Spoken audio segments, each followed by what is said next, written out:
Thank you for joining us this evening. I'd like to ask that you silence your cell phones and any of the electronics and refrain from creating any disruptive sounds. Before we begin, I'd like to invite Dr. Fred Adams forward to the podium. He will lead us to the invocation and then will also lead us in the Pledge of Allegiance. We could all please rise.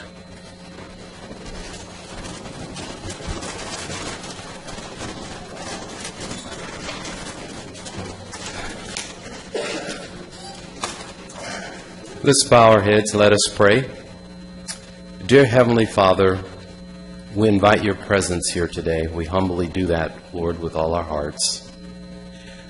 We ask your blessing on the activities of today. We ask your blessing, Lord, on every elected official, every support staff member, Lord. We ask your blessing on them for making this day possible, for all the work that they put in. And Father, we ask that you would make us strong on the inside, stronger on the inside than the adversities on the outside, as we join together in a united bond to make San Bernardino a prosperous and strong city. In Jesus' name, amen. If you would follow me in the pledge. I pledge allegiance to the flag of the United States of America, and to the republic for which it stands, one nation, under God, indivisible, with liberty and justice for all. Thank you. Thank you, Dr. Adams. You may be seated.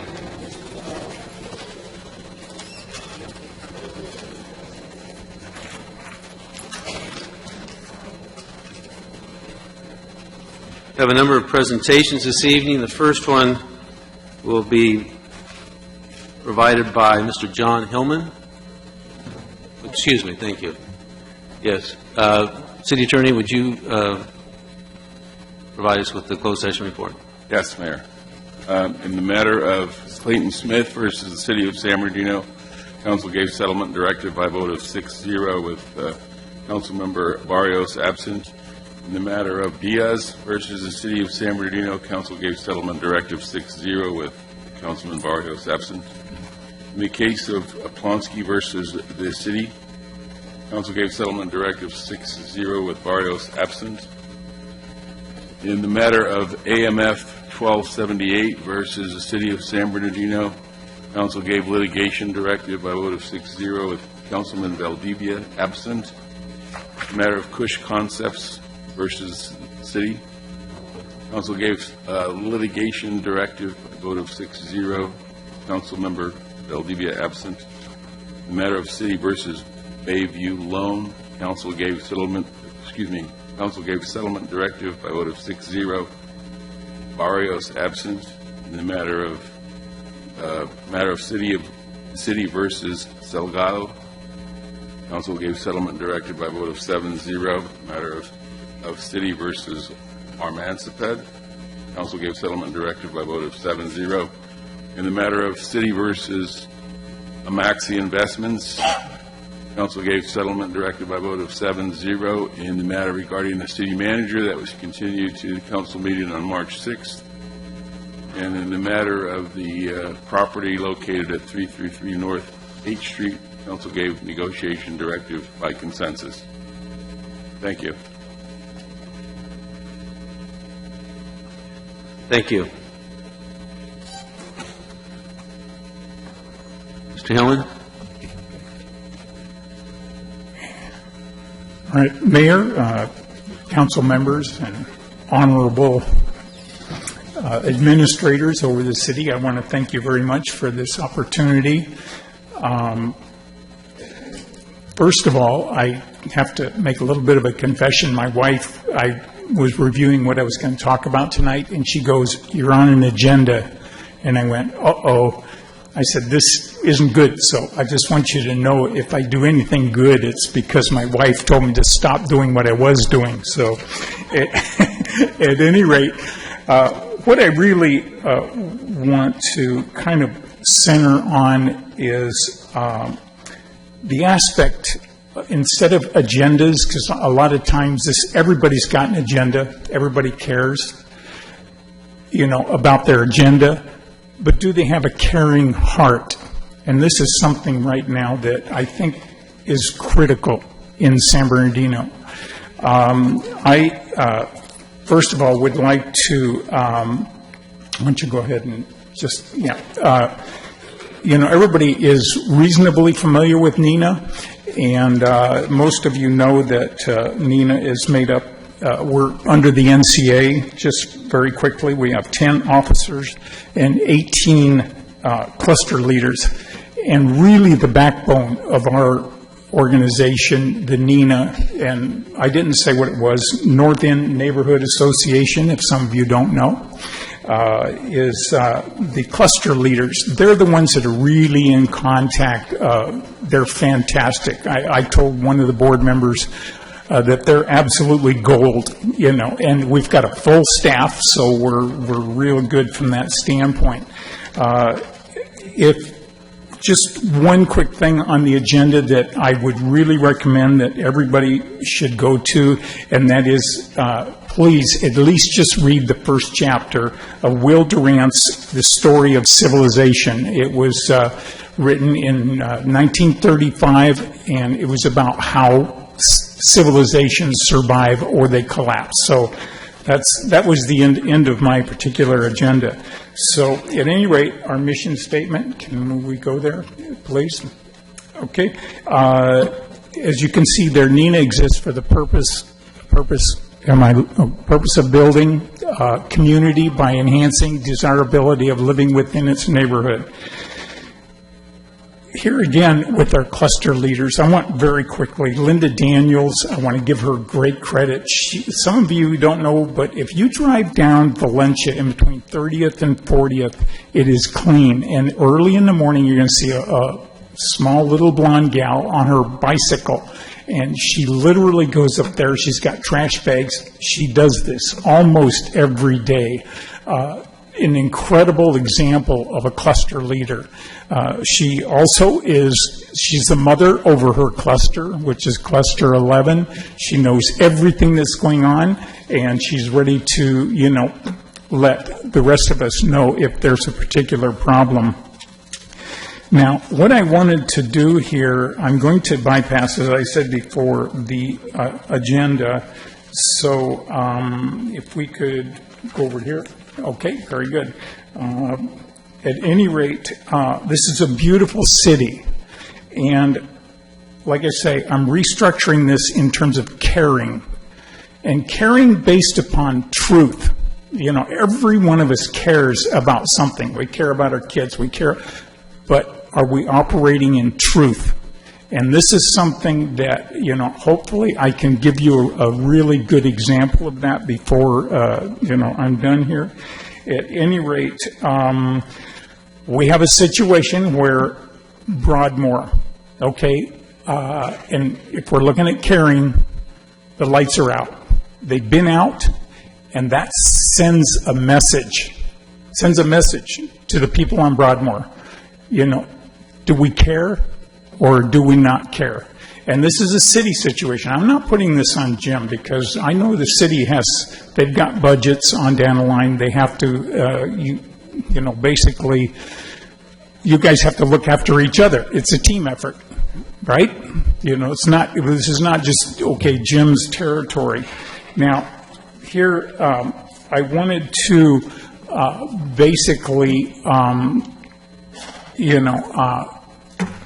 wanted to go over, and some of you, we had one of the great examples of caring, and most of you know who Lieutenant Walker was.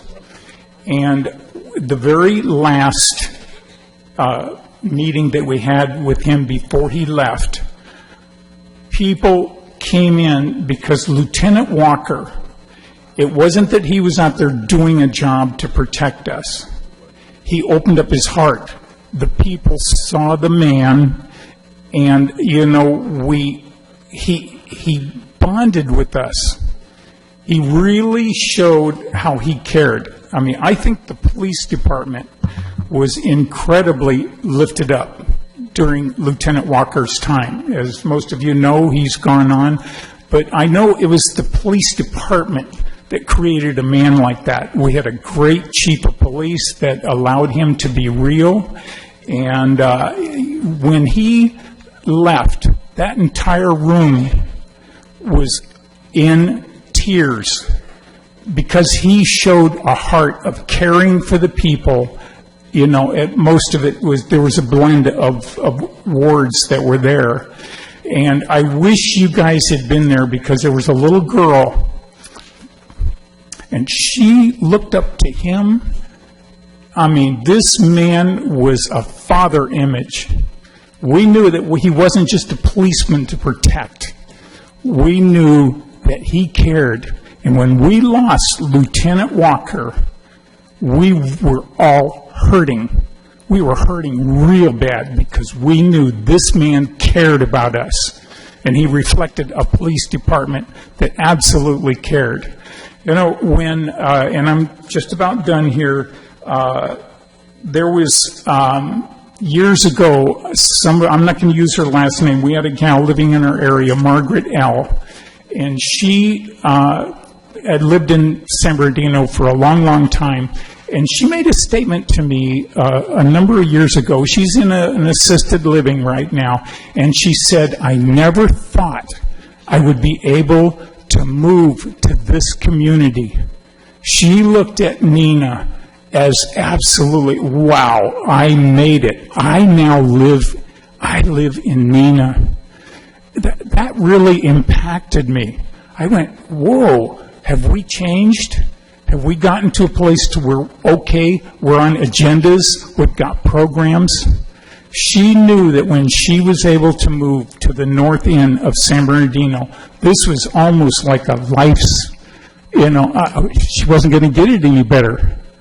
And, you know, please, are your hearts really caring for the people? Because we lost, I can almost imagine George Washington in his farewell address. How must the people have felt when they lost their leader who had sacrificed incredibly? I mean, gone through, and our Constitution, the wars of independence, and everybody picks apart his farewell address, but what about the people? What did they feel? And I'll tell you what, when Lieutenant Walker retired, I got the first glimpse of sitting in a room with somebody who truly cared. And that's what I'm asking of you guys. NCA, we're going to be out there doing what we can do. But if you know, gentlemen, ladies, don't reflect the attitude of caring, you know what? It's going to be like reading the farewell address. We're just going to pick out, you know, what we like out of it. Oh, it's good and this is bad. But we're going to miss the bonding that is so needful right now in the city of San Bernardino. Thank you, gentlemen, ladies. Okay. Thank you.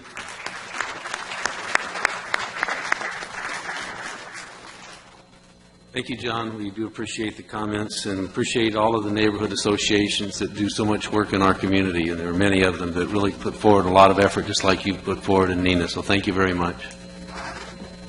Next, we'll turn our time over to Councilmember Barrios for the football.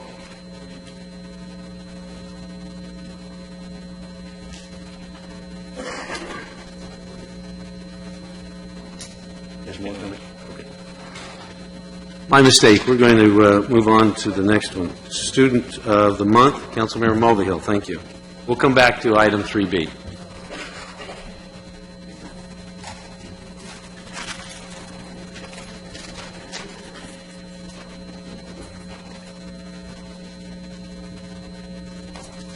Thank you, Mayor.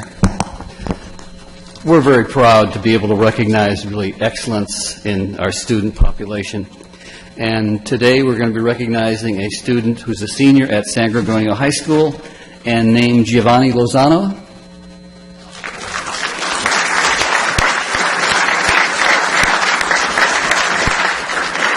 How are you doing? Very well, thank you. Good enough.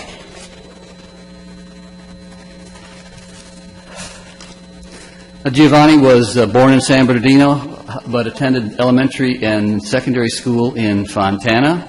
He's a senior now at San Gregorio High School.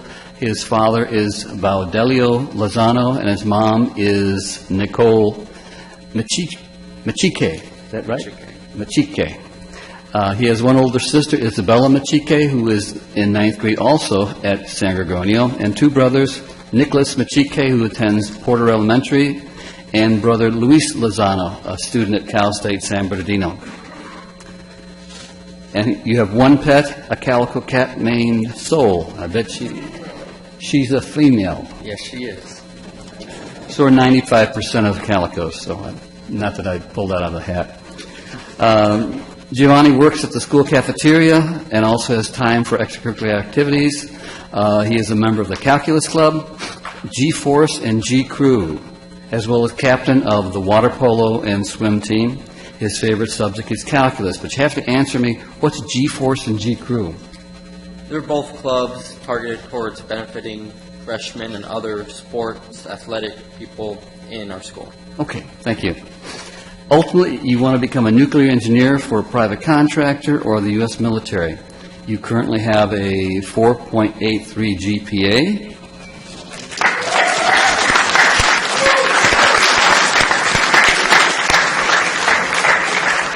And your top university pick for nuclear engineering is University of Michigan. Have you applied there? Yes, I'm offered a full ride, actually. Oh, wonderful.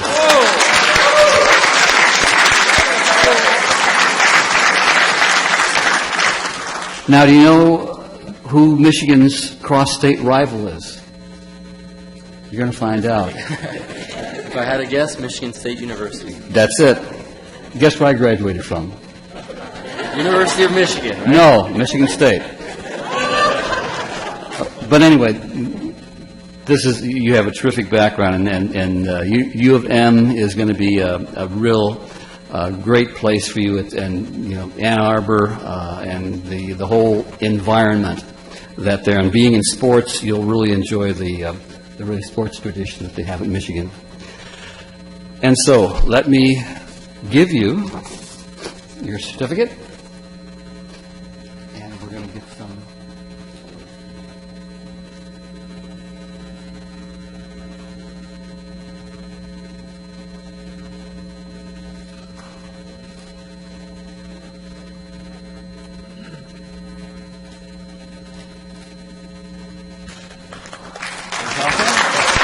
Have you say a couple of words.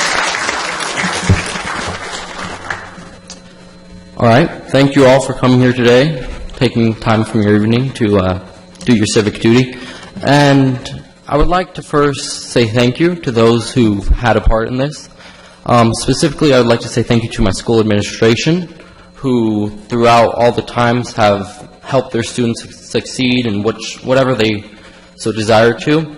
I would like to thank the athletic program at my school for offering an outlet for students who, whether they be looking for something more than scholastic achievements or just want to play an awesome sport.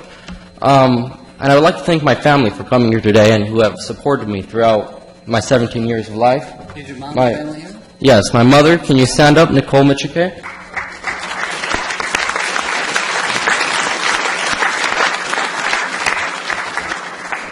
And lastly, I would like to thank all the members of the School Board Council and of the City Council. Specifically, I would like to thank Council Member Mulherville for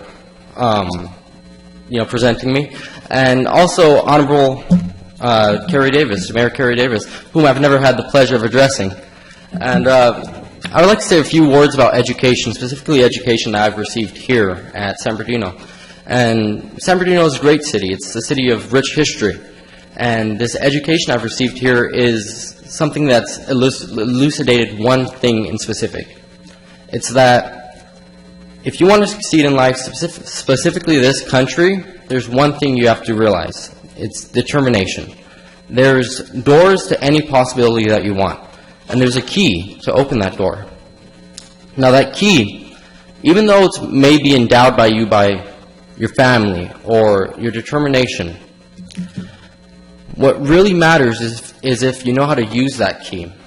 And that's where education comes in. It's what shows you how to use that key. And it's really what opens the door and what allows you to make yourself into whomever you desire to be. So with that, I would like to say that in my future, I hope that I can bestow these values into all those who I meet. And I want to represent San Bernardino and the San Bernardino school system the best I can in the future. Thank you.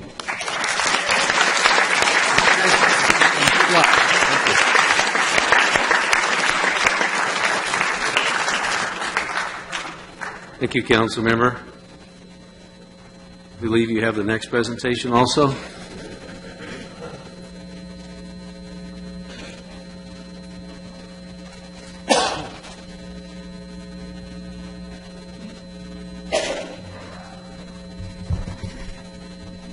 And we have a 150th anniversary celebration. First Congregation United Church of Christ is celebrating its 150th. I could call Reverend Petra Malice Sternberg. And Petra, I know we had a ceremony on Friday night, and also there was one also on Sunday, and so we don't have to go over, but the point is that the First Congregational Church had its first structure at the county courthouse, which is very near where the present county court is, but at the time it was one-story adobe, and in 1867, as I remember, February 17th, February 19th? February 17th. February 17th, I remember that. I was there. And then the first permanent structure was really located at 5th and D Street, where the post office is now. And ultimately, I think in 1957, you moved to the present location on Sierra Way, just north of 30th Street. And so, in recognition of celebrating your 150th anniversary, congratulations to you for providing ministry, fellowship, and support through passionate worship, powerful preaching, and relevant teaching at First Congregation United Church of Christ. In gratitude for leading the lost to Christ by providing a place of faith for families and friends to unite, worship, and learn, and grow together, you are honored, highly favored, and commended for your positive and dedicated service to the affairs of the community and the civic pride demonstrated by numerous deeds for the benefit of the citizens of San Bernardino, presented this 21st day of February 2017. And I think, Mayor, you had a special remembrance at the Congregational Church at one time, didn't you? Yes, that's where my wife and I were married. So, there's a contact there as well. Thank you. Thank you so much.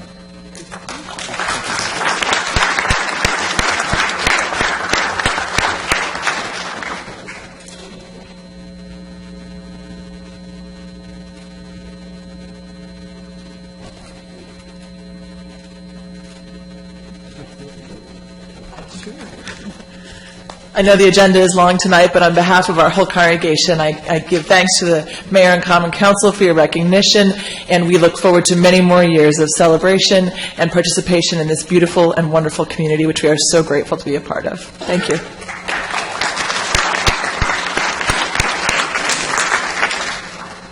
Thank you, Councilman Mulvihill. Next, we'll turn some time over to Councilman Valdivia.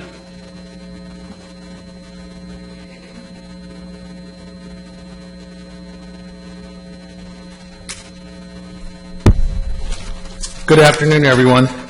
I'd like to call forward, I have a Marriage of the Year award that I want to give, but give me just a second. You can make your way this way, but I want to call my Citizen of the Month, Carlos Gomez and Alex Artiega from the Hod Carriers and Laborers Local Union number 783 and Company, if you want to join us. All right. You guys want to come up? All right. On behalf of the City of San Bernardino and my office, I commend the efforts of Carlos Gomez and the Hod Carriers and Laborers Union Group, Local Union number 783, for the contributions recently on an upgrade at the parking lot of Weir Colony Park in the city of San Bernardino and my ward. I certainly appreciate the commitment to excellence that they provided on an upgrade there at no cost to the city, so we're extremely excited for their partnership and collaboration. Citizen of the Month award goes to Carlos Gomez for your dedication to the city of San Bernardino, signed by our mayor, myself, and we certainly appreciate all of the talent and great work you've done in our city and continue to do. Congratulations. Thank you.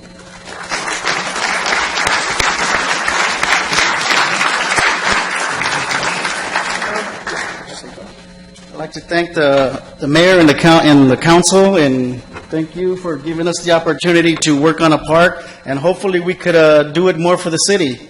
And like Mayor Carey, we'll sit down and we'll talk, and maybe there's other projects we can do for the city of San Bernardino. Thank you.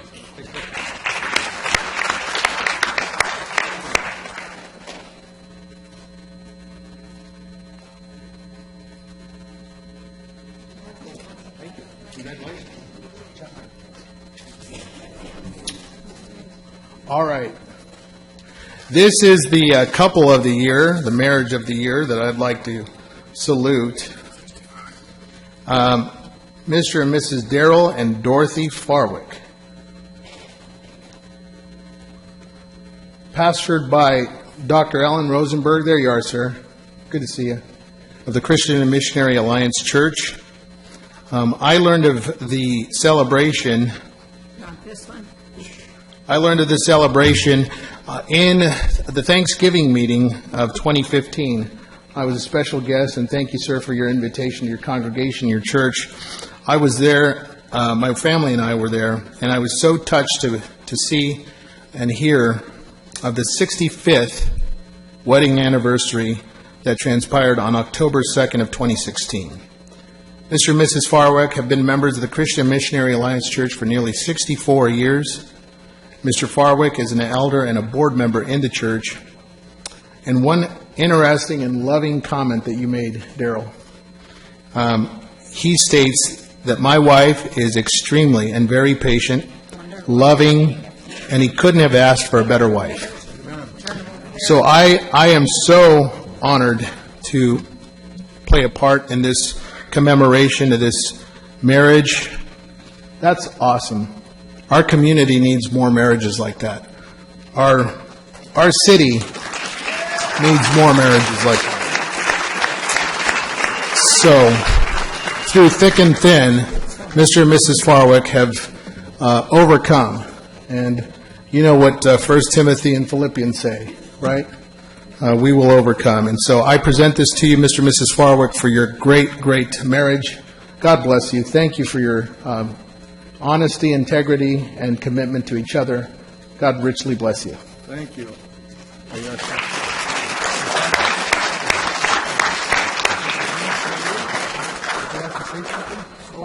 Yes. Well, thank you, Council and Mayor, for honoring us. We deeply appreciate it, and we appreciate the work you're doing to turn our city around. We had some governance in the past that wasn't ideal, but I'd like to say that Dorothy means gift of God, and the Lord certainly has blessed me. She's been so patient and such a cooperative partner that I just could have never had a better wife, and I thank the Lord for her.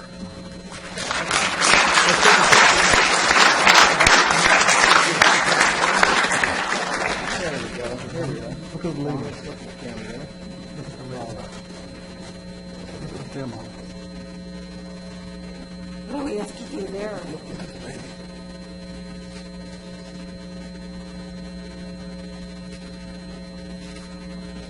Congratulations. See you, Daryl.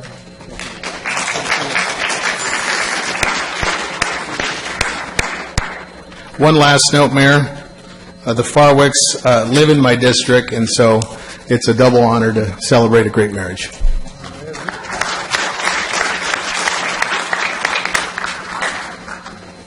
Thank you for making that special recognition, Councilmember Valdivia. We will now return to item 3B, presentation of the San Gregorio High School football team. Councilman Barrios.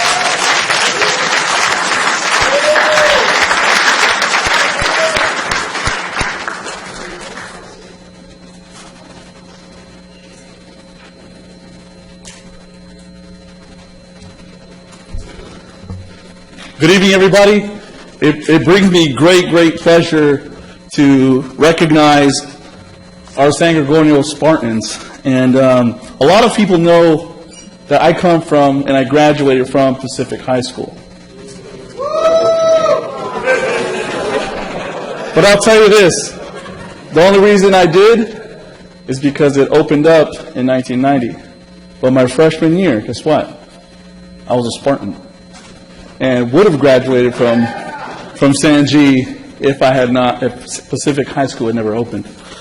But I want to go ahead and bring the council member that's responsible in the 4th Ward where the school is, Fred Charette, to help me with this presentation because there's a whole list of you that I'm going to need help with. So Fred Charette, please.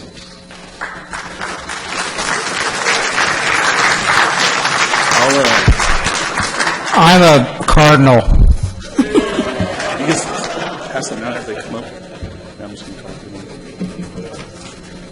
So I'm going to begin with the coaching staff, and then we'll move on with the players. And as players, as you guys come up, just congregate here in the center. We're going to take a big group photo toward the end. So starting with the assistant coaches, Omar Shahid,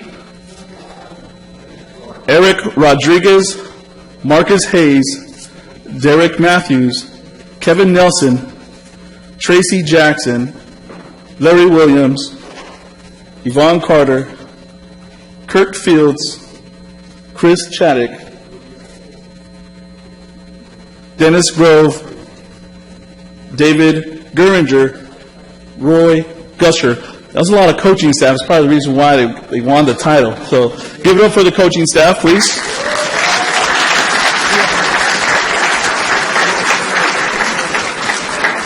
And of course, a team is not complete without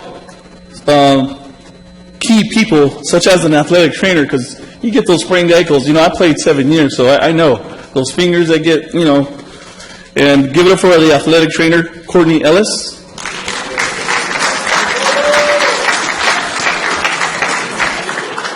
And also the team doctor, Paul Scott.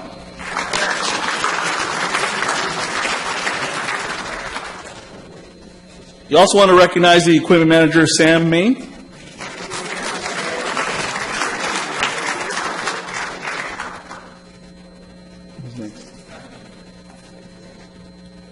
Okay, and the athletic director, Matt Maida, and the principal, Dion Clark. They'll also be recognized as well.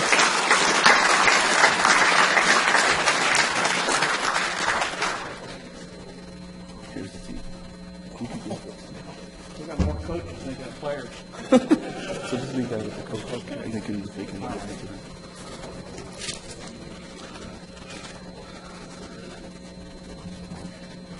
So the moment I've been waiting for, you know, I back in December, I went and watched the game, and I even watched the second game after you guys won your title, and I was talking to Marcus Hayes, who was one of my high school colleagues, and I played with him, excellent football player, and I came back and I spoke with Fred. I said, Fred, we need to recognize this team for their determination, as was mentioned earlier, and their perseverance in winning this title, and he said, go ahead and take it, you know, recognize him. But of course, we're both here to recognize all the players, and I'm going to go through this whole list. Hope I don't butcher your name. Please forgive me if I do. But we're going to start off with number 1, Caleb Hayes. Tyreek Jones. Clement Rogers.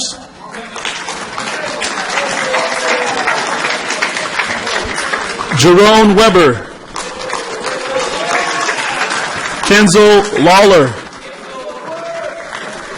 Montre Moore, Perion Ofori, Randall Dines, Kevin Brown, Lorenzo McMillan,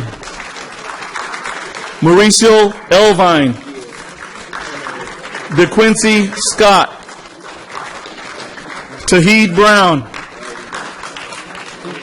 David Dwaley, Brent Taylor, Anthony Del Cid, Dezon Williams, Elijah Hall.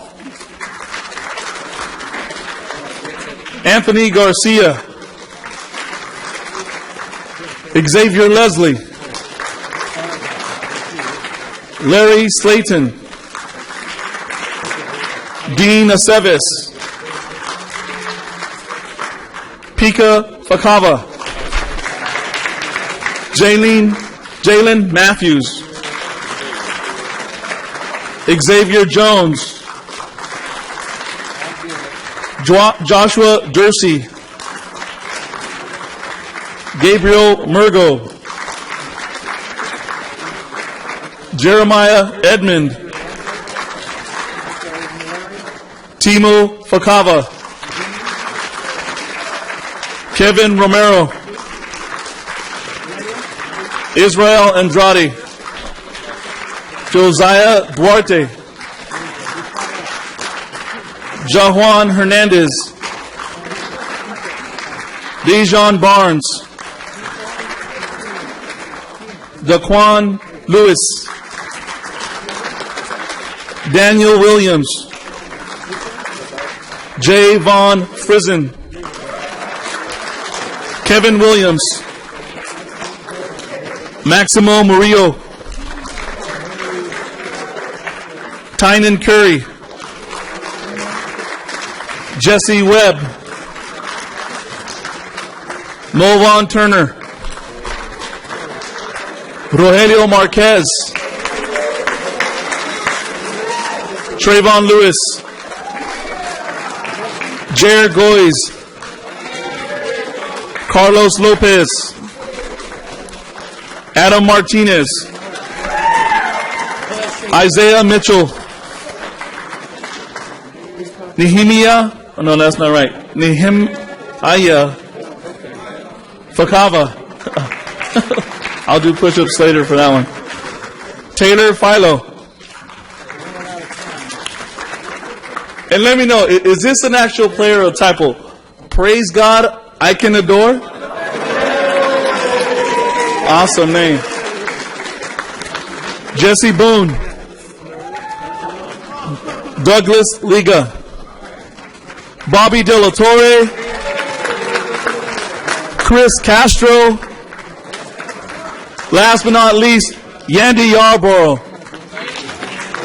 Please congratulate your San Gorgonio Spartan and CIF San Andreas League champions.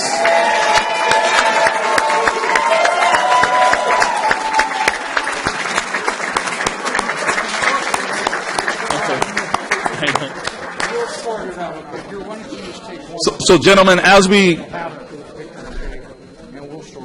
I get your guys' attention as we gather here in the center? Of course, we're going to need a couple of rows for you to get on a knee because there's so many of you.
Okay, I got one more gentleman to introduce, and he probably thought I forgot, but it was kind of done. All of this would have never happened without a great leader, because you know that's what it all starts with. And that great leader cannot become great without an exceptional team. But the gentleman that led this whole entire team to victory, to that CIF championship, was no one other than the head coach, Ron Guringer. Please get...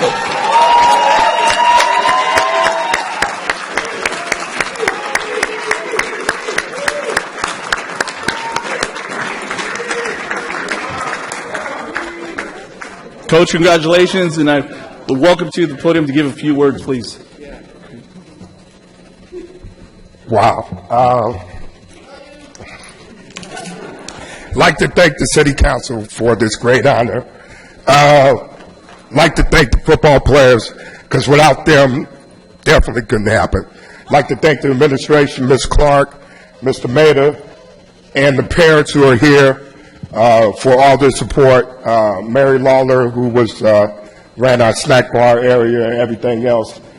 This was an exciting year for Sanjeev football. It was a great achievement, but it wouldn't have happened without the hard work of these young men. I'd like to also thank my coaching staff. I need to take responsibility a little bit that some of them are not here today. Try to get in touch with all of them, but they're mostly walk-on guys. But without them, again, we wouldn't have succeeded either. So I'd like to thank everybody for this great honor. Yeah, all three of you guys here. Right there. Maybe a little bit over.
Okay, can I move you guys face this way? Just so I can get an angle? No, there.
Miss Bessie? Miss Bessie?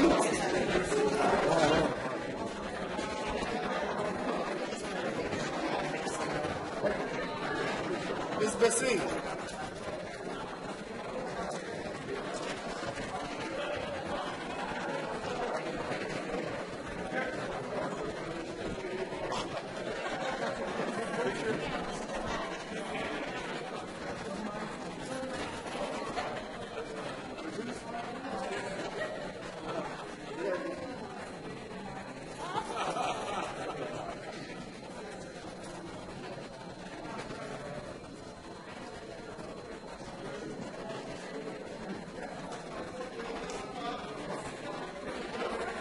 Thank you, Councilmember Barrios and Councilmember Charette, for taking the time to recognize San Gorgonio football team. It's a great honor to be a part of that. We'll now invite the Chamber of Commerce to come forward. Leslie Stevens for chamber announcements.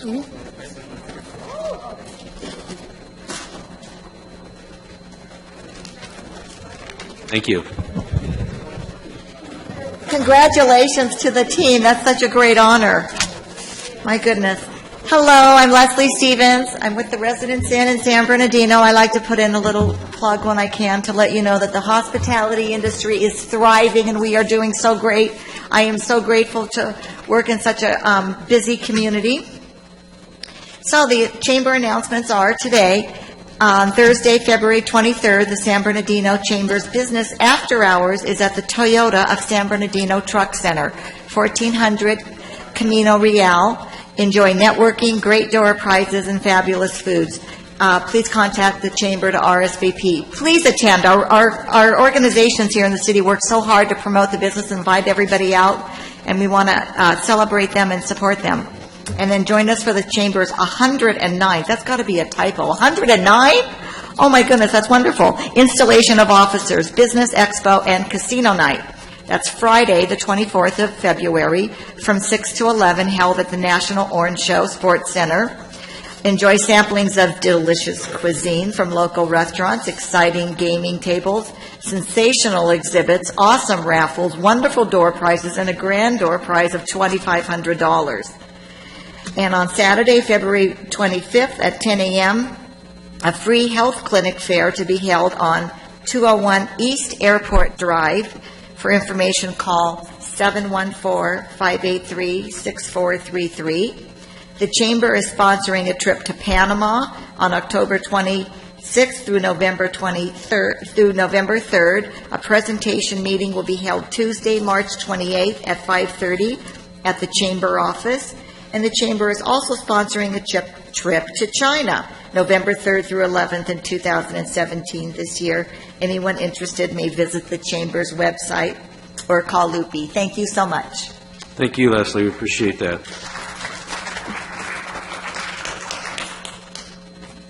We will now turn to our consent calendar. Before we begin, I'd like to clarify that the agenda summary, the numbering starting with 4A, actually the first printing of the agenda backup staff reports started with 5A.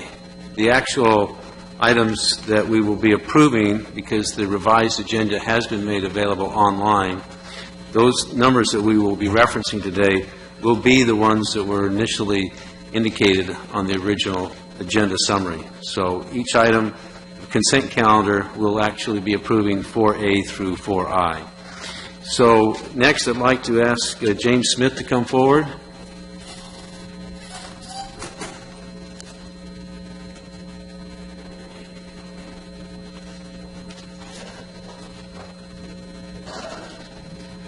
Yes, worthy Mayor and City Council people, I'd just like to take the opportunity, first of all, to thank that great football team in San Gorgonio. What a great day in the city of San Bernardino. We need more of those great days to recognize our youth, because they are our future here in the city of San Bernardino. So I think they deserve another round of applause for coming out and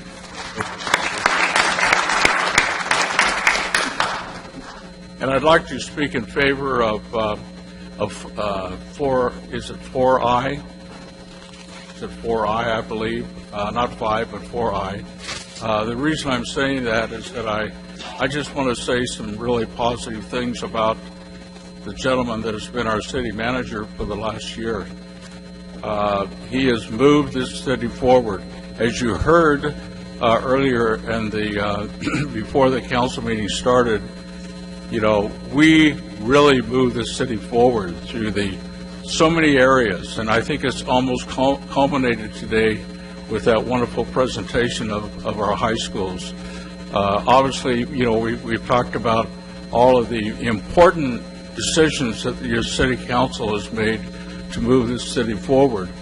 And next month, under the leadership of our city attorney, Gare Sains, and our city manager, Mark Scott, and all of you, the mayor, we are going to be moving out of bankruptcy, which I think is just going to be a big, big game changer for the city of San Bernardino.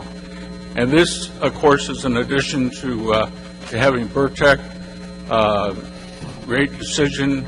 We now have the county fire, helped us so much financially. And I want to really commend the city for putting the number one priority for the next, certainly for the next couple of months, repairing the potholes here in San Bernardino. I don't know how many of my friends have had that problem, and it happens because we have all of the rain. But I want to commend the leadership of the city of San Bernardino for stepping forward and saying, we're going to fix the potholes, and then we'll go forward to reallocate those funds. Thank you so much for doing that. And I wanted to strongly recommend that you vote in favor of 4I today to create a new contract for our current city manager. I know he's out of town at this time, but I think it would be extremely important that the city of San Bernardino, under the leadership that we have on the dais here, take a very positive step toward endorsing what he has done, and hopefully he'll be able to do in the future here in the city of San Bernardino. Vote yes on 4I. Thank you so much. Thank you.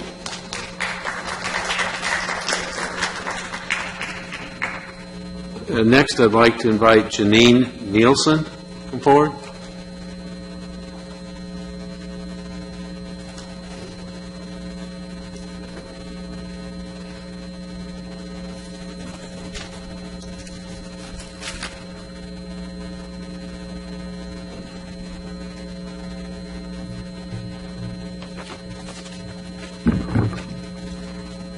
Mayor and City Council, my name is Janine Nielsen, and I'm here to speak on behalf of Agenda 4G, increasing the budget for the advanced pet care for the shelter.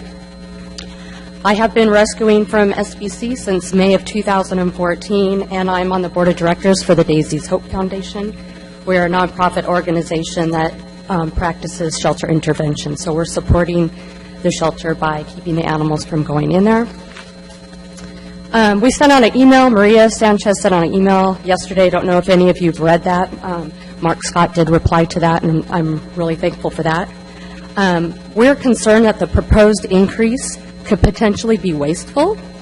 If you were to ask each staff member and volunteers who have been clocking his visits, Dr. Bechet, that he spends at the shelter during his weekly visit, you will be shocked to hear he is only present for approximately 15 to 20 minutes each visit. The shortest one we have recorded was only 8 minutes. He arrived at the shelter at 11:18, walked through the center of the kennels, did not physically enter any of the kennels or touch any of the animals, and he walked out at 11:26 a.m. He told staff, everybody looks good.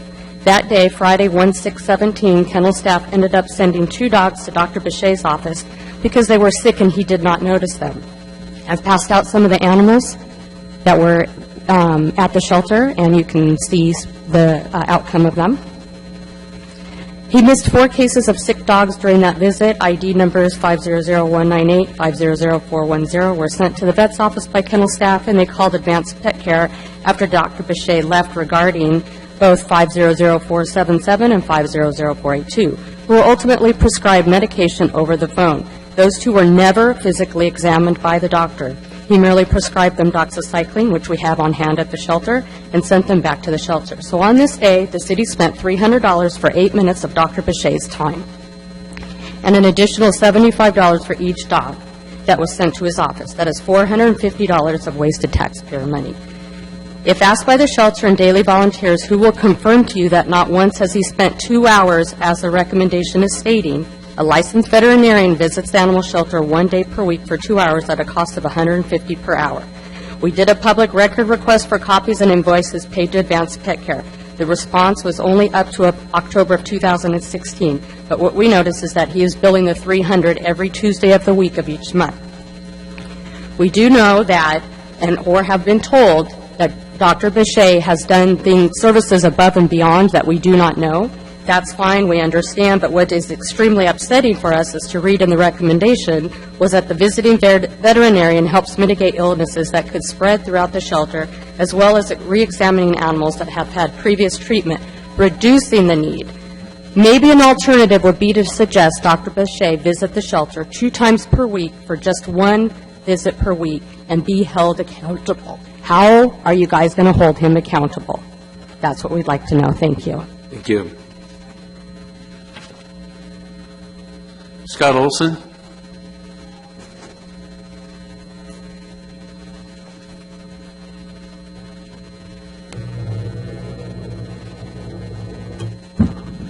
You know, it's sad, the stories I hear about the animal shelter, and I really wish we could quit getting ourselves out on the news for it and all of that.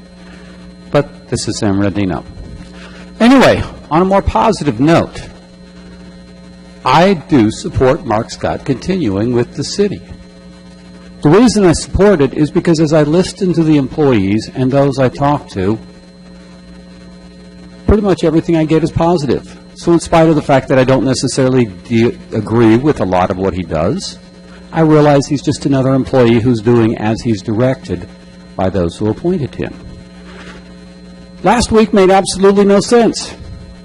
Why, when you have a contract with the city managers that's up on February 8th, and it's in writing, it's in the agenda, the one you revised, why would you not vote on that contract and leave us without a contract for a city manager until today?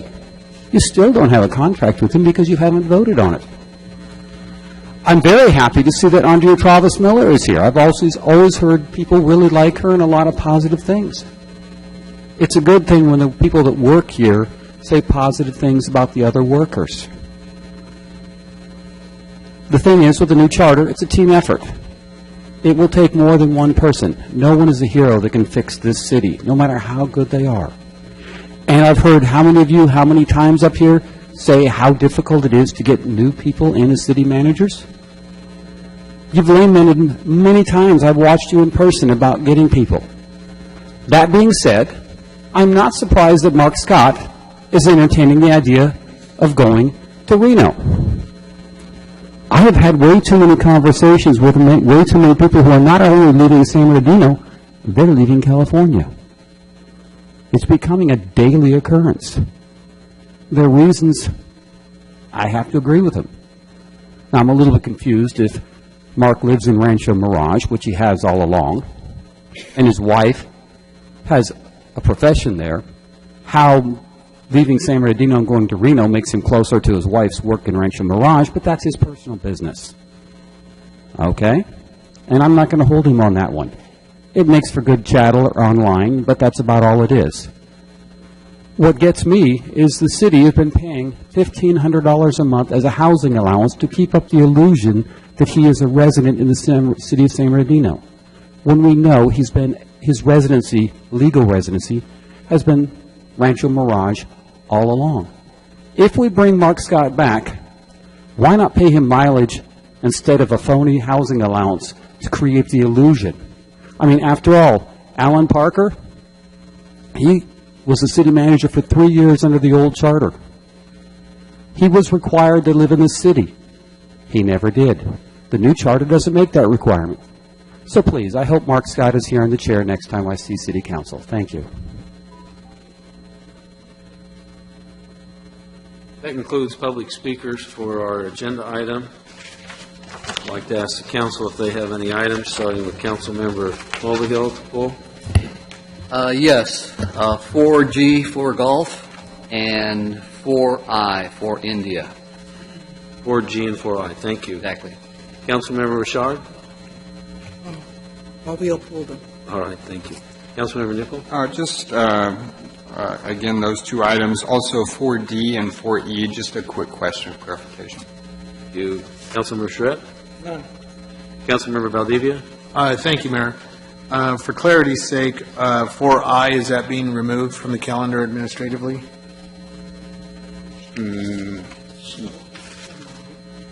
No.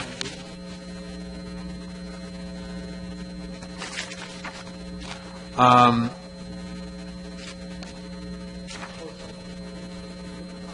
that- That was a different matter we're discussing in closed. That was on the closed session item. This is the contract for city manager. Renewal fund. Okay, thank you. None, Your Honor. Okay, thank you. Councilmember Barrios? No, Mayor. Councilmember Marquez? 4I has already been pulled, thank you. All right, thank you. Do we have a motion to move the balance? Move. A motion and a second? Please vote.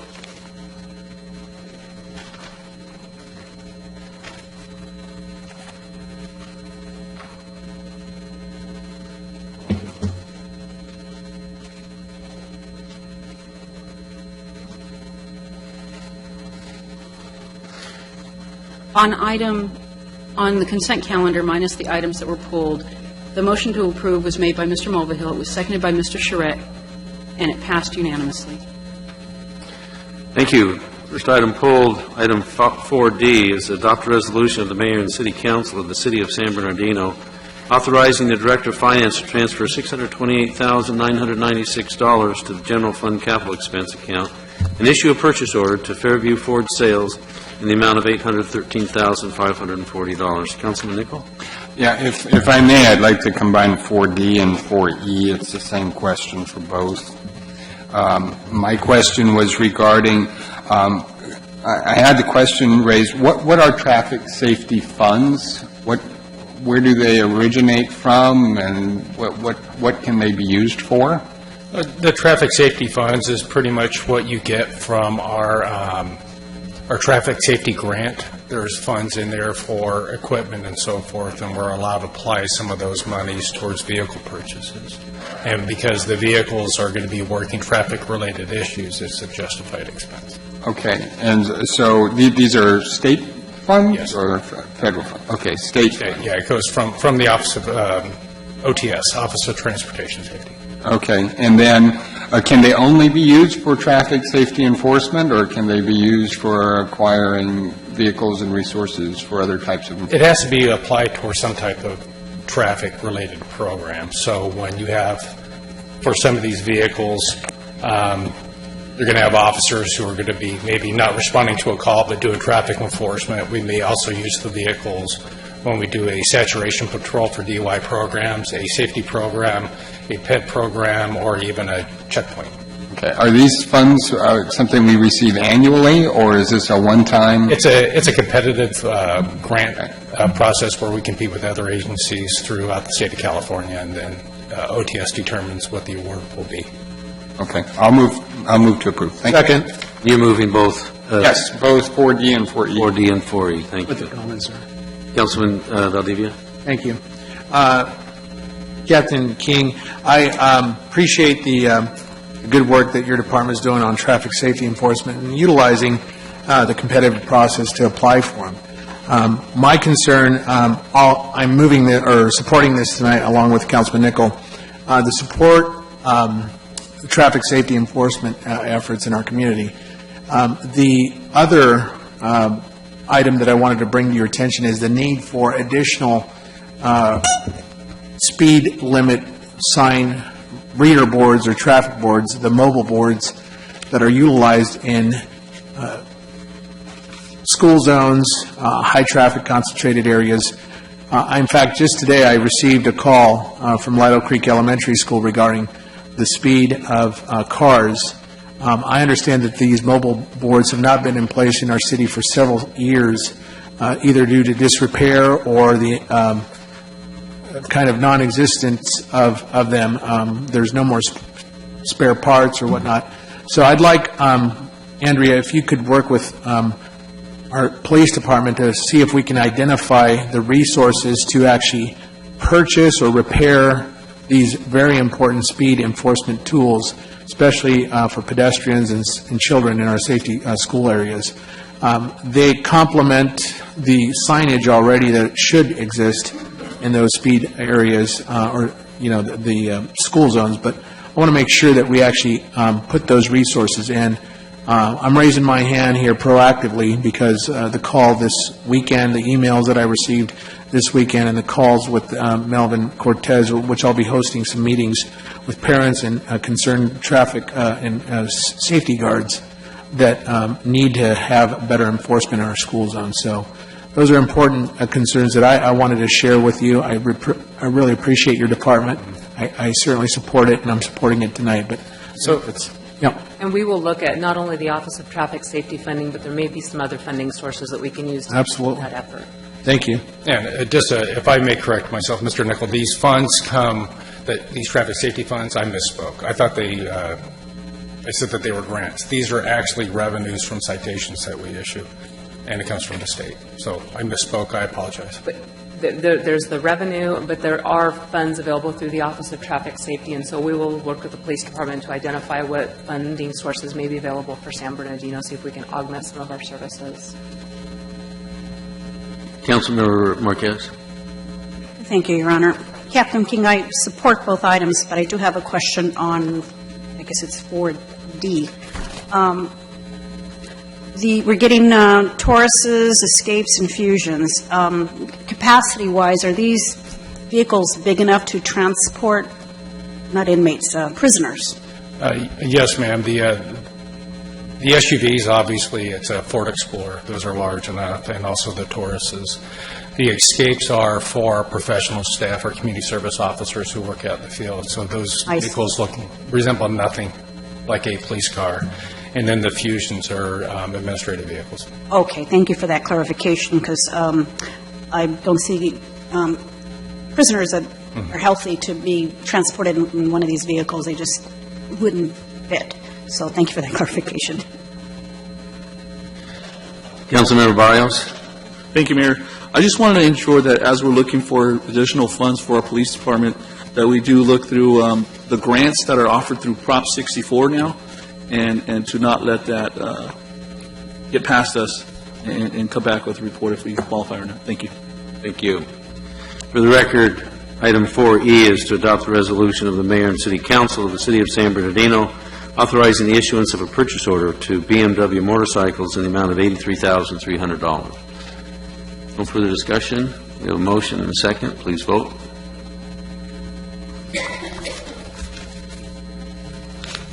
On items 4D and 4E, the motion to approve was made by Mr. Nickel, the second by Mr. Charette, and both items passed 7-0.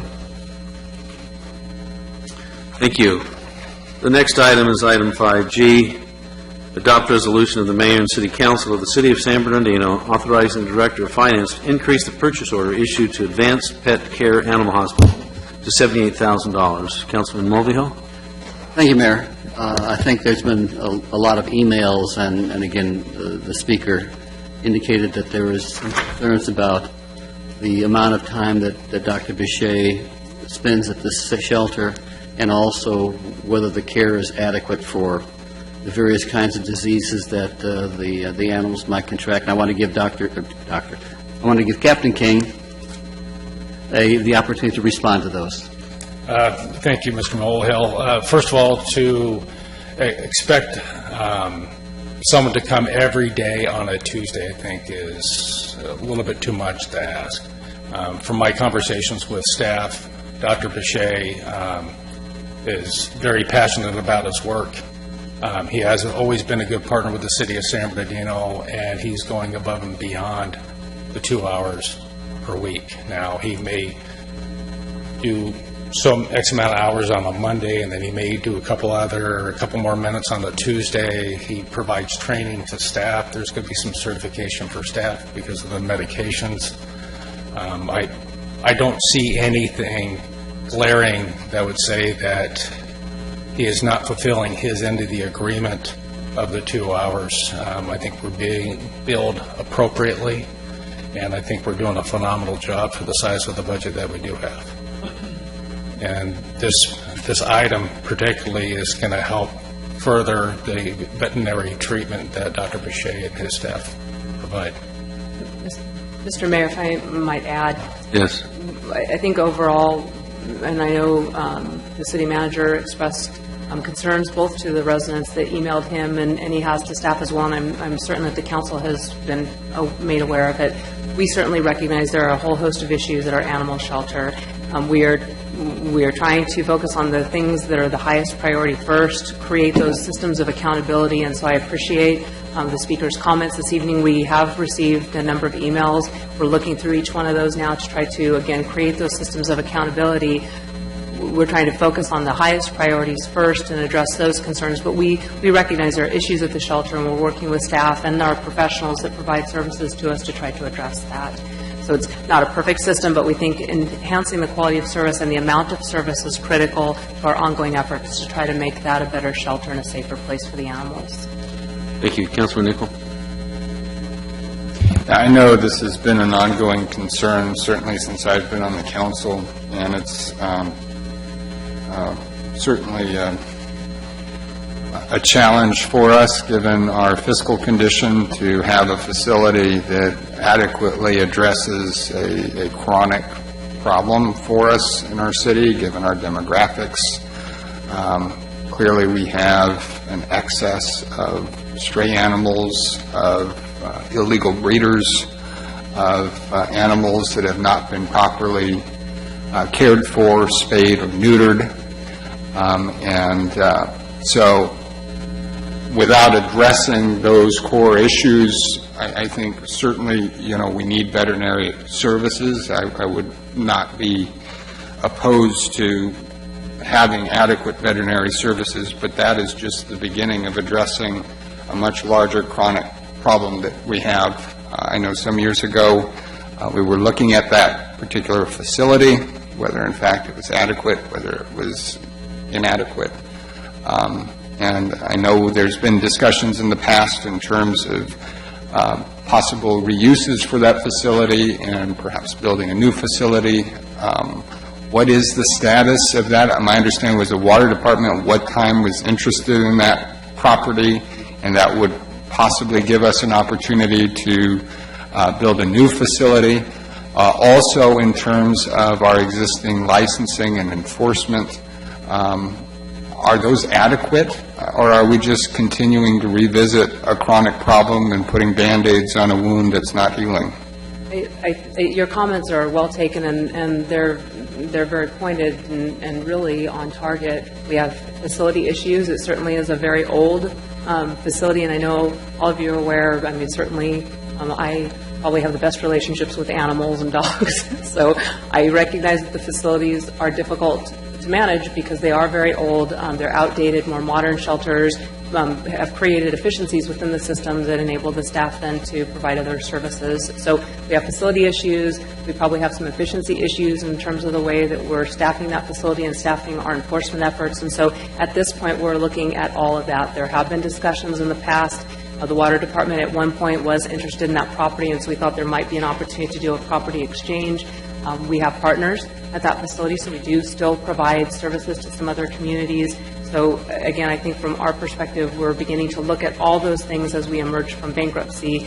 There are obviously continued fiscal challenges, but as we emerge from bankruptcy and we can look at all of our operations, we are looking to create a much more effective operation, one that can meet those issues, because there are a host of, this is one portion. We're asking this evening that the council increase the veterinary services, but really that's one issue there at the animal shelter that we're working to address. And this will extend veterinary services for how long? Through the remainder of this fiscal year. This is just to get us through till June 30th, from what we're expecting. And so it's an increase of $30,000 to a total of $78,000. And we may, again, as we continue to do that analysis and we try to identify more appropriate ways to provide services, we may come back to you with other plans, but we feel this is necessary just to get us through this. Okay. I, too, have two dogs, and my terror is that one day they might get out and have to end up in this shelter, and Lord knows what kind of potential disease they might contract. So we make sure that our dogs are, well cared for and contained in a yard. But it is, and I'm just speaking personally, it is a concern to me in terms of the condition of our shelter and whether, in fact, it is an environment that is conducive to disease and the chronic problems that we continue to encounter, and it should be something that we look at fixing at some point. And if I might, I would be absolutely remiss if I didn't mention, we have a whole host of volunteers that are working at the shelter.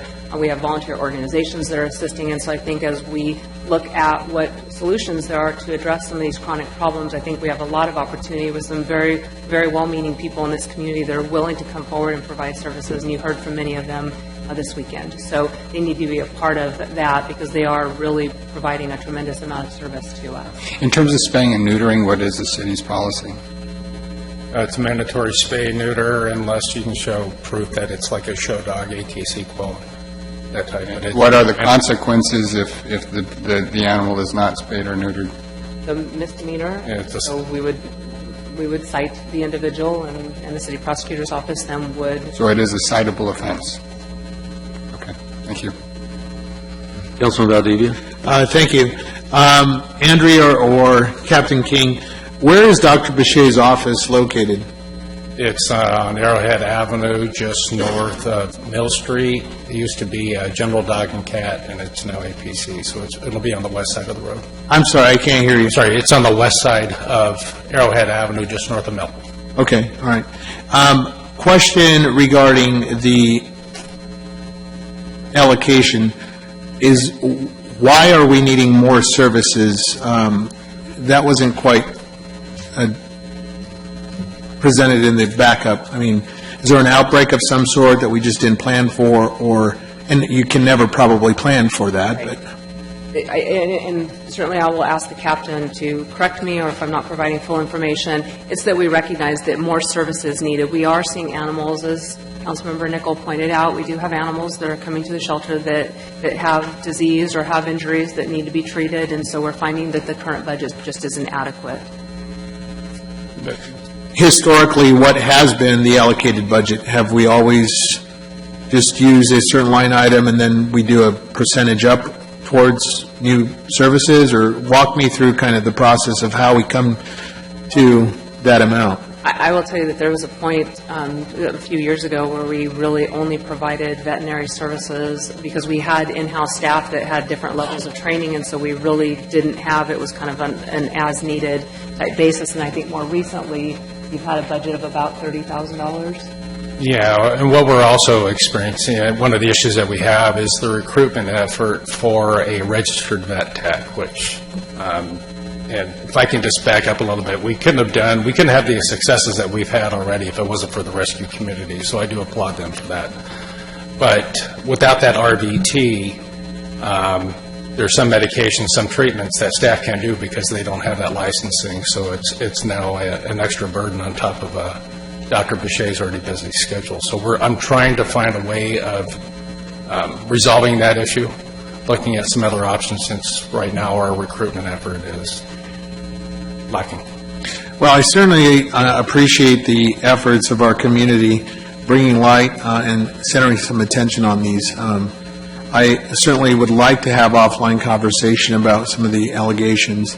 I'll move for approval on this tonight. I think we need to, certainly, we have a duty and obligation to have care for animals and the appropriate care. I don't know if even this is enough, but it's a good step in the right direction, and I'm certainly conscientious of the issues.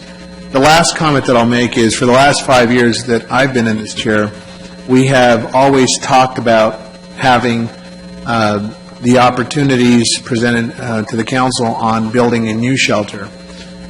It's come and gone. There's an ebb and flow on that discussion at all times. I think as a priority, we probably need to make it a priority for us council members to really discuss the future of the shelter and what we're going to do. I think comprehensive discussions and maybe a workshop uniquely identified on those items and the progress of capital improvements for that shelter is in need. We need to have a robust, transparent discussion about the future of the shelter and what we as a city will do to respond to it. So I welcome that opportunity. I encourage it that we have put that on our agenda calendar for prioritization and to discuss it here as a council. Thank you, Mayor. Thank you. Appreciate the just a moment. The discussion, and I think it is timely that we take up the issue of the animal shelter. Thank you, Councilmember. I would like to just ask if you could give a brief update on some of the progress that the shelter has made, because I believe that there has been some significant improvement in terms of some of the treatments that you've been providing. So can you give you, over the last couple of years, how you've made some inroads, in recognizing that there are ongoing conditions that need to be attended to, but I do believe that you've made some significant progress over the last 3 years in terms of the euthanasia rate and how we compare with other communities' rates. Back in 2010, I was part of the effort to transition the Animal Control Department from the City Manager's office under Mr. McNeely's tenure over to the Police Department. About that time, our euthanasia rate was, we'll call it about mid-60s. I think at the end of 2016, our euthanasia rate was about 13 or 14%.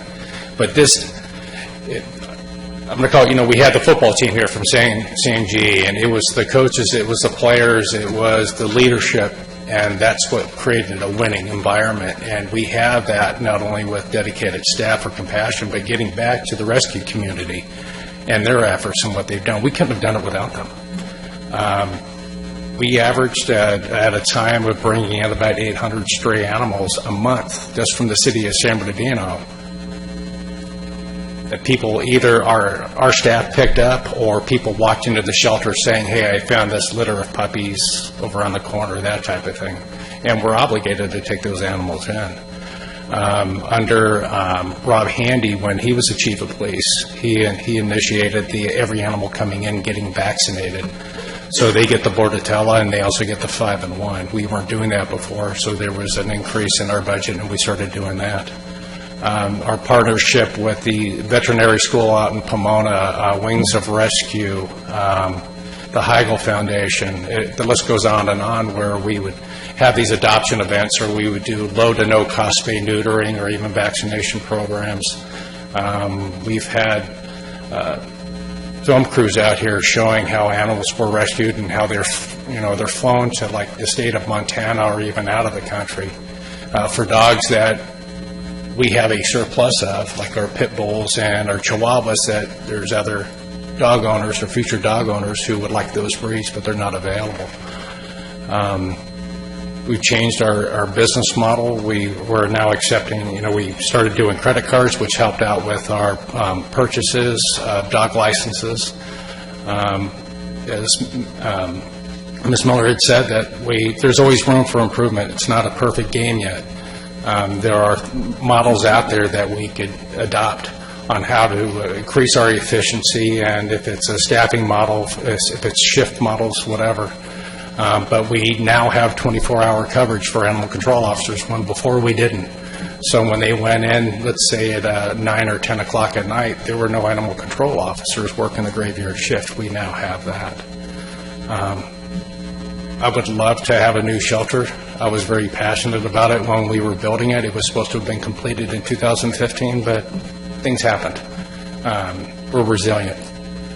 We're looking at new opportunities, if it's a reuse, if it's a new shelter, if it's a tilt-up, whatever. We're looking for partners. There are some folks who have shown interest into putting funds towards building a new shelter.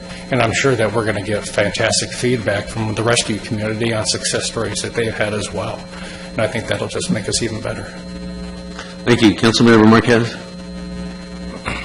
Thank you, Mayor. A comment and a question. I'm very grateful to the Animal Control Shelter and to the staff and the volunteers. That's where I got my Dora from about 2 years ago, and she's the love of my life, and she's a real good companion for my mom. I do have a question. I believe, and correct me if I'm wrong, Ray, we had at one time a registered veterinary tech, but it was eliminated during the pendency plan. Is that correct? Not exactly accurate. It's a dual-purpose position. It's kennel supervisor and RVT, registered vet tech. And what we have found through our recruiting effort is some folks, they either want to be the supervisor or they want to practice medicine. They didn't want both. So we were looking at ideas of bifurcating those positions. Nothing's been eliminated. And I'm also looking at an opportunity of contracting out a registered vet tech So that way, at least they can monitor the medications, because there is DEA licensing involved with those medications, and then they can also further enhance the treatment of the animals that are in-house, and even possibly do a pre-examination to see if the animal's healthy enough to be spayed or prior to them going to a vet. Is this RVT position already out there to be recruited, or are we in the planning stages? We for the existing position, yes, it's being recruited. We're just not having the successes that we'd like. Okay.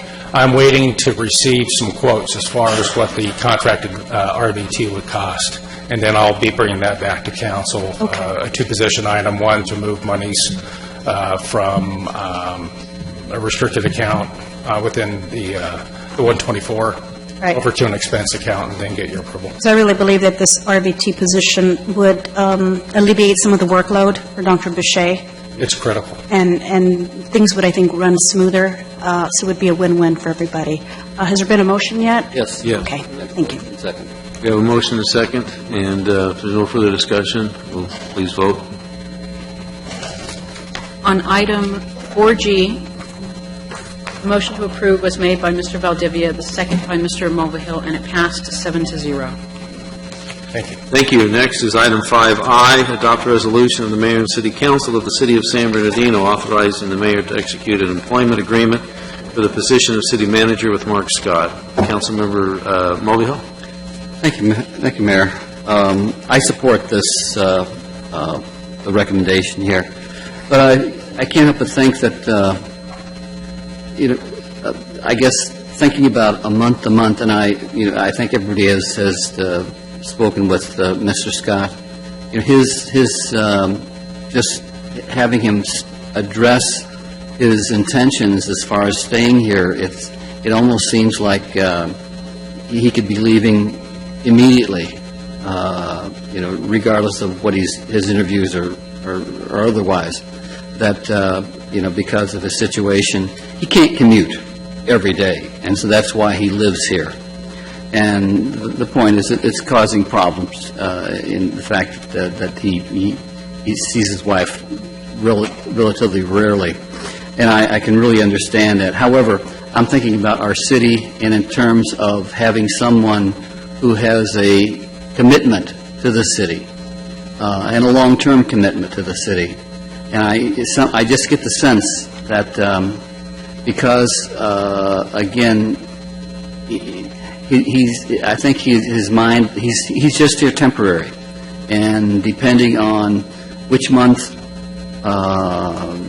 he may not be here any longer. And I guess, on the one hand, I feel as though we're kind of left on the edge and looking at a lot of instability, and the point is, I'm waiting for the other shoe to drop, and I'm wondering whether, we should also be thinking about looking for a replacement, and a replacement for assistant city manager. That the fact is that right now we have Andrea Travis Miller and Mr. Scott, and obviously Mr. Scott is the keystone here, and he's done a great job. From where we were a year ago, it's literally night and day. And so, without saying anything more, I guess my concern is, should we be thinking about the fact that he's leaving? I mean, it almost seems as though we're not admitting to ourselves the fact he's leaving. He hasn't said anything else, but he's leaving. Whether it's this month or it's next week or whatever it happens to be, I'm sure he'll give us a 2 weeks notice. But the point is, should we be, along with this? Just to clarify, the agreement, if it is approved tonight, requires him to give us 30 days' notice. 30 days, yeah, okay, good. But again, with 30 days, I'm thinking about RFP, and there's more than 30 days involved if we're thinking about a replacement. Should we be also associated with this? Management Partners has been very great for us in terms of providing personnel. Should we be inquiring with them? Can they be looking around for an assistant city manager, among other things? And so that's my statement, is that I support the month-to-month, but the point is that are we really looking at the future clearly? He's leaving. And we need to think about that. Thank you. I apologize, I don't remember who was next, but we'll start with Councilman Nichol. Yeah, well, I echo my colleagues' comments. Certainly, I have great respect for Mr. Scott. I think he was definitely the person we needed at the time he came in, and so I'm very grateful for the service that he has provided to our city. He's very capable. He's a consummate professional, and he's been out in our community. Our constituents have got to meet him. He's done the job that I think a city manager needs to do in terms of not simply managing a municipal corporation, but making those vital, necessary connections within our community that build trust and understanding with our constituencies.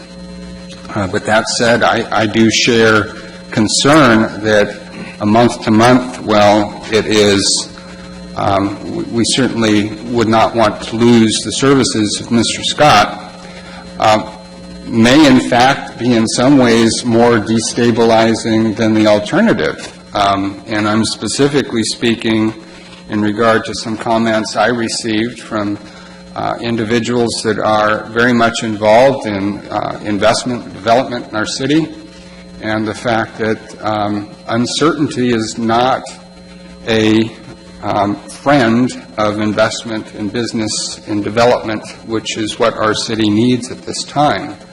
I think it's become clear that Mr. Scott is seeking employment elsewhere, and at a time when we need stability in our city manager's office, continuity in our city manager's office, somebody that's going to be there not just simply a month from now, but a year from now, hopefully years from now, that we at this time simply cannot afford a destabilizing relationship, which I think is what we get with a month-to-month. And I completely agree. Will it be next month we get that notice? Will it be 6 months from now? If I were in the shoes of somebody that was considering investing multiple millions of dollars in our city, I would certainly be concerned about the fact that in my negotiating with somebody that is perhaps on their way out the door within a matter of months, and then who will take that person's place, and will I have to start over? And that's not a position that we can afford to be in. Just our last council meeting, we had an extensive discussion on the Carousel Mall, the theater property, the fact that that is a critical project for our city in terms of moving forward and rebuilding our downtown. And that's going to require a commitment not just from our council, but from all of our professional staff for years into the future. And a month-to-month simply does not provide that stability. A question that was posed to me, and I'm just going to put it out there for discussion, and certainly our assistant city manager or city attorney can comment, but the question was raised to me: what would be the detriment to perhaps transitioning our current city manager to the assistant city manager position, and our assistant city manager, which I would assume has a commitment to our city, to the position of city manager. So we aren't going to get rid of Mr. Scott, but that we would transition to somebody that I would hope would have a commitment to our city long term. Before we go on, I don't know if I'd like to just check with council, because this is, I'm wondering if we're going beyond the essence of item 5E. Absolutely. Close to go into closed session. And then my next question would be, typically it is more appropriate to do a performance review in closed session before you consider extending a contract, especially for a position such as this. And concern has been expressed to me that we might be putting the cart before the horse, that we have not conducted a performance review. In fact, we keep delaying it. And that is troubling to me. And I do agree that this is a discussion that should take place in closed session, and as of yet, it has not. So with that, I cannot support a month-to-month extension tonight based on the information before me, based on the concerns expressed to me, and based on the need for this council to do its job and to conduct a performance review, to consider the options, and to weigh the consequences of going to a month-to-month versus a more stable relationship with our city manager, whoever that person may be. Councilman Marquez. Is it my turn, Mayor? Yes. My comments. Thank you. My comments are going to be brief. Mr. Scott is my 5th city manager in 7 years. That's not stability. I have a problem with this agenda item, and I'm a huge fan of Mark Scott because he came to us at a very good time. I remember the day we interviewed him.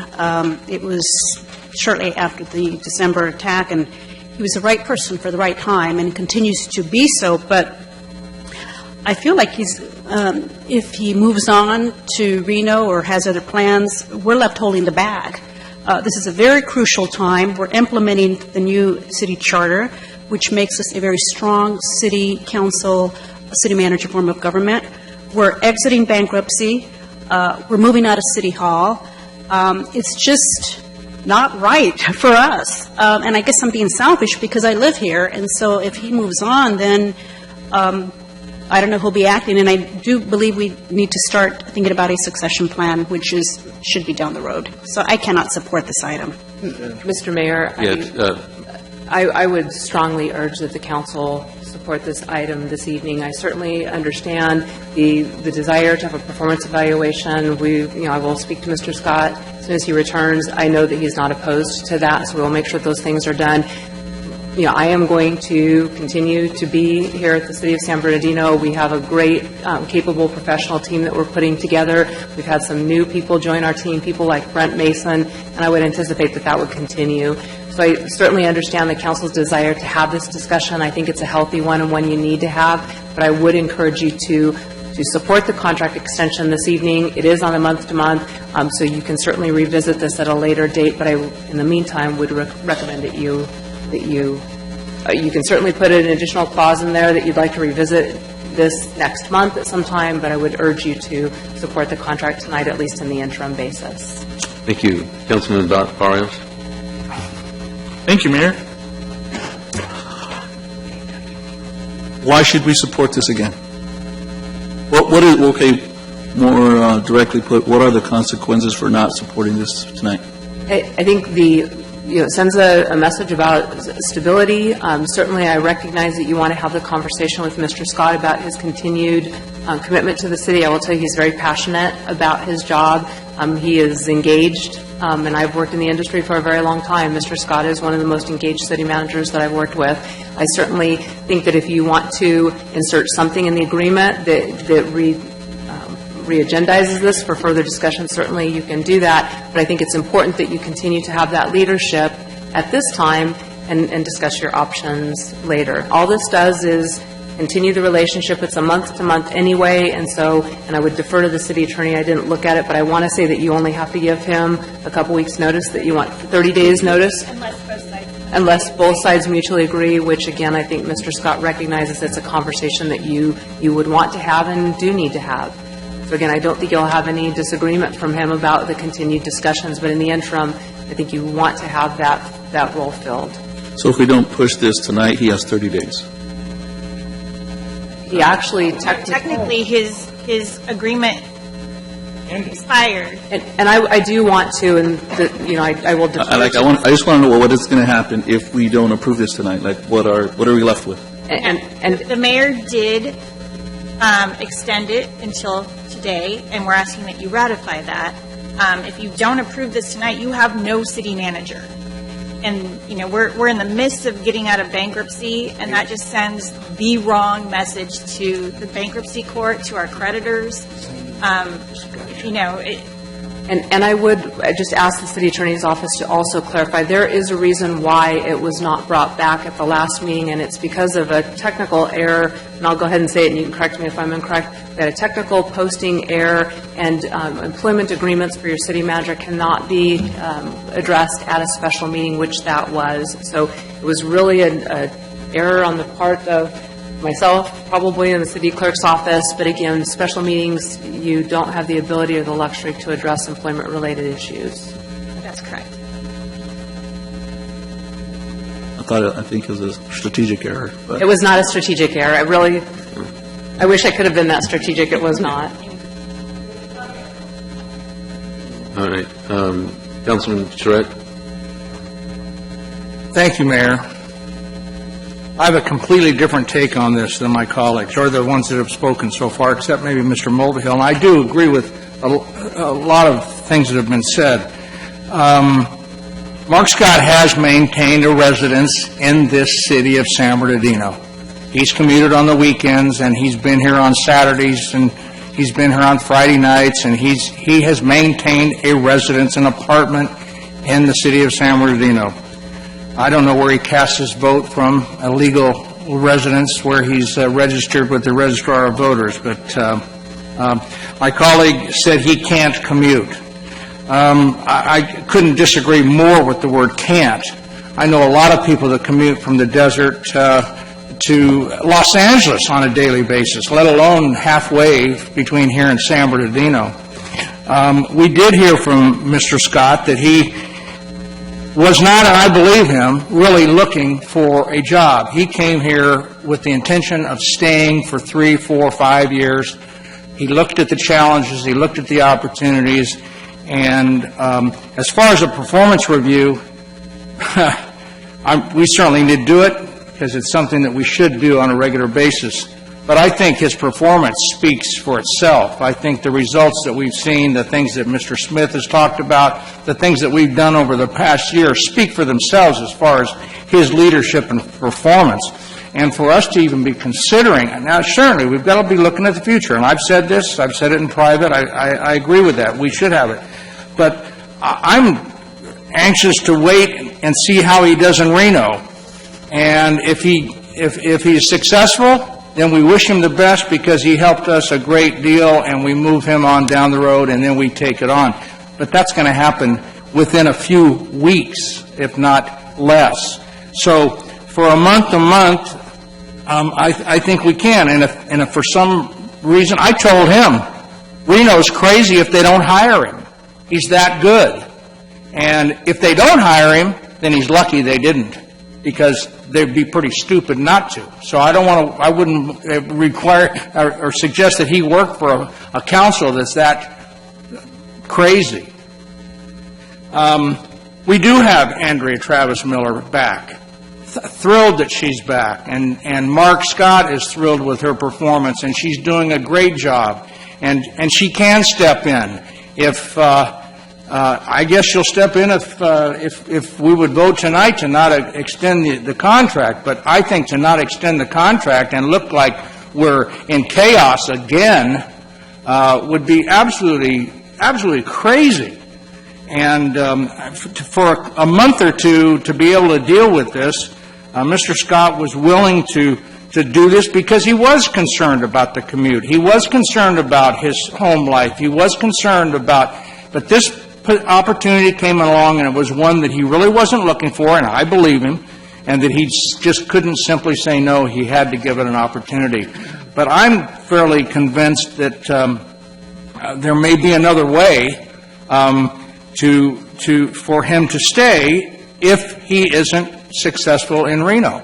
But if he's successful in Reno, we'll know right away, and this contract really, this month-to-month really means nothing anyway, because I think he'll be gone pretty quickly if he's successful in Reno.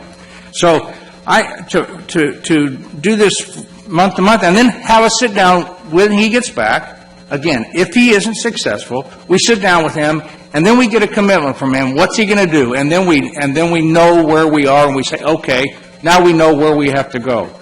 And we start making the considerations for down the road. But This idea of not being able to support it because we haven't got a performance review, I think that's ludicrous because I've said it before tonight, I've said it 3 times now. What he's done in this community over the last year that he's been here has been phenomenal. He has been in the community. He's been to neighborhood meetings. He's gone out. He's been here. He's been engaged in the community. And I'm very sorry if he is successful in Reno. I'm sorry to see him go, but I wish him the best. But we've got to approve this. We've got to approve this month to month tonight, and I can't imagine not doing it. Councilman Valdivia. Thank you, Mayor.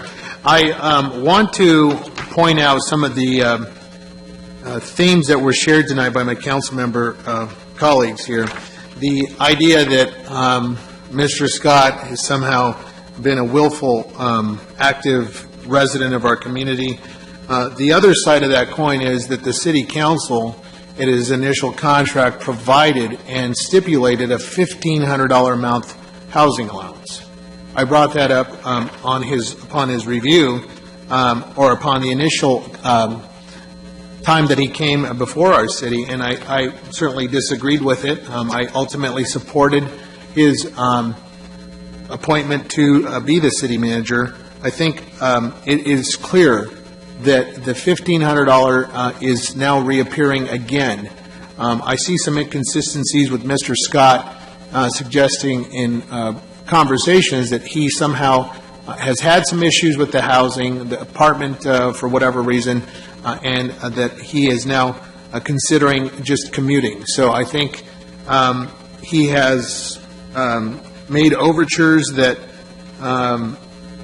his rent and the housing situation here within the city limits is certainly, in my estimation, has been compromised, and he would like to commute from Rancho Mirage to spend the nights with his wife. Understandable, I respect him. Regarding the salary, on page 193, I'd like to read for the record, Mr. Scott shall be compensated at the annual salary set at range 4731, step 21, equal to $248,076. That's $248,000 to be paid. On top of the other perks that we provide Mr. Scott, which is the $1,500 per month for a rental in the city limits. I have a deep, deep regard for Mr. Scott. In fact, I have seen and I have witnessed and experienced his commitment to a professional service as a city manager. I have had a very friendly relationship with Mr. Scott. In fact, he and I meet twice monthly on various issues regarding the future of our city, my ward, and issues pertaining to my ward and my district that I serve. I have seen him to be a consummate professional in my dealings with the issues at hand. I certainly believe that he was brought in for 2 primary reasons. Those expressed on a city charter issue, which he was unashamedly bold about his commitment to change the charter. I disagree respectfully on that, but that was one of the main points of him coming to this city. The other issue was leading us out of bankruptcy, and I think he's accomplished both of those commitments to his own personal resume as well as to our city. Tonight, we're dealing with a different matter. I think I certainly appreciate what Councilman Mulvihill has suggested. I'm not hopefully using or putting words in your mouth, Jim. My concern is the future of our city, the progress of our city, and how, in fact, we will look the day after bankruptcy. My concern has been, I've been preaching this for 4 years here in this chair, that our big concern is not just getting out of bankruptcy or the confirmation process, but actually what the day after looks like. And unfortunately, I don't think we really have that plan here as a legislative priority. I've certainly attempted to make those endeavors and lead the charge on the day after, and so I will continue my efforts to do that. But for the time being, I too have had a deep soul search on this issue before us tonight, and I cannot support a continuation of Mark Scott. I respect him. I think he is a true professional. I wish him the best. I think his efforts in Reno God bless him. If he's looking for another opportunity, that be the case. I cannot support this contract tonight. Thank you, Mayor. Councilmember Richard. Yes, thank you, Mayor. You know, this was hard for me to think about what's happening. But if you guys think about it, and I'm speaking to my colleagues up here, that if we don't agree to this, that means that you guys think that Mark Scott deserves to be fired, because that's exactly what will happen. And is that something that we really want to do? Because he has done great things in the city with the short time that I've been here and the short time that he's been here. So I just ask that you guys maybe we make a stipulation in there that maybe we will look at him and maybe add some things to the contract, but he does not deserve to be fired. We talked about the performance, people talked about the performance review, and you're absolutely right. He should have had a performance review, and I know that in the position that I serve in, everybody gets a performance review within 90 days of their employment. So why didn't we do it within 90 days of his employment? So we can't just fault him, we have to fault ourselves. So I just say that he's done great things within the city. We don't want to be the city that's without a city manager again. It's month to month. Should something happen, we have no problem with saying bye-bye. But right now, he has not done anything to be fired for. Thank you, Mayor. Councilman Nichol. Yeah, well, let me just bring up a specific type of example. There are discussions taking place regarding a CFD right now. Very delicate discussions, very important discussions. I feel very uncomfortable having a discussion on something of that nature, not knowing whether or not the person that is in that decision-making capacity will in fact be here when that decision has to be made. That is not stability. That is instability. That is the definition of instability. I would be willing to consider, perhaps, and we've had this discussion it's kind of ironic that we're having this discussion again. We've had these discussions in the past in terms of a proper structure in our city to ensure that there is continuity if and when Mr. Scott is free to go wherever he wishes. And I certainly do not disparage him for looking, especially outside the state. I know that that's sort of the trajectory that a lot of these professionals end up going. You can retire in California and continue working in another state, and bless you for doing that, because if I were in your shoes, I'd probably consider doing the same thing. But at the same time, we as council members have to do what's best for our city. And I certainly respect Mr. Scott. I wish Mr. Scott would stay.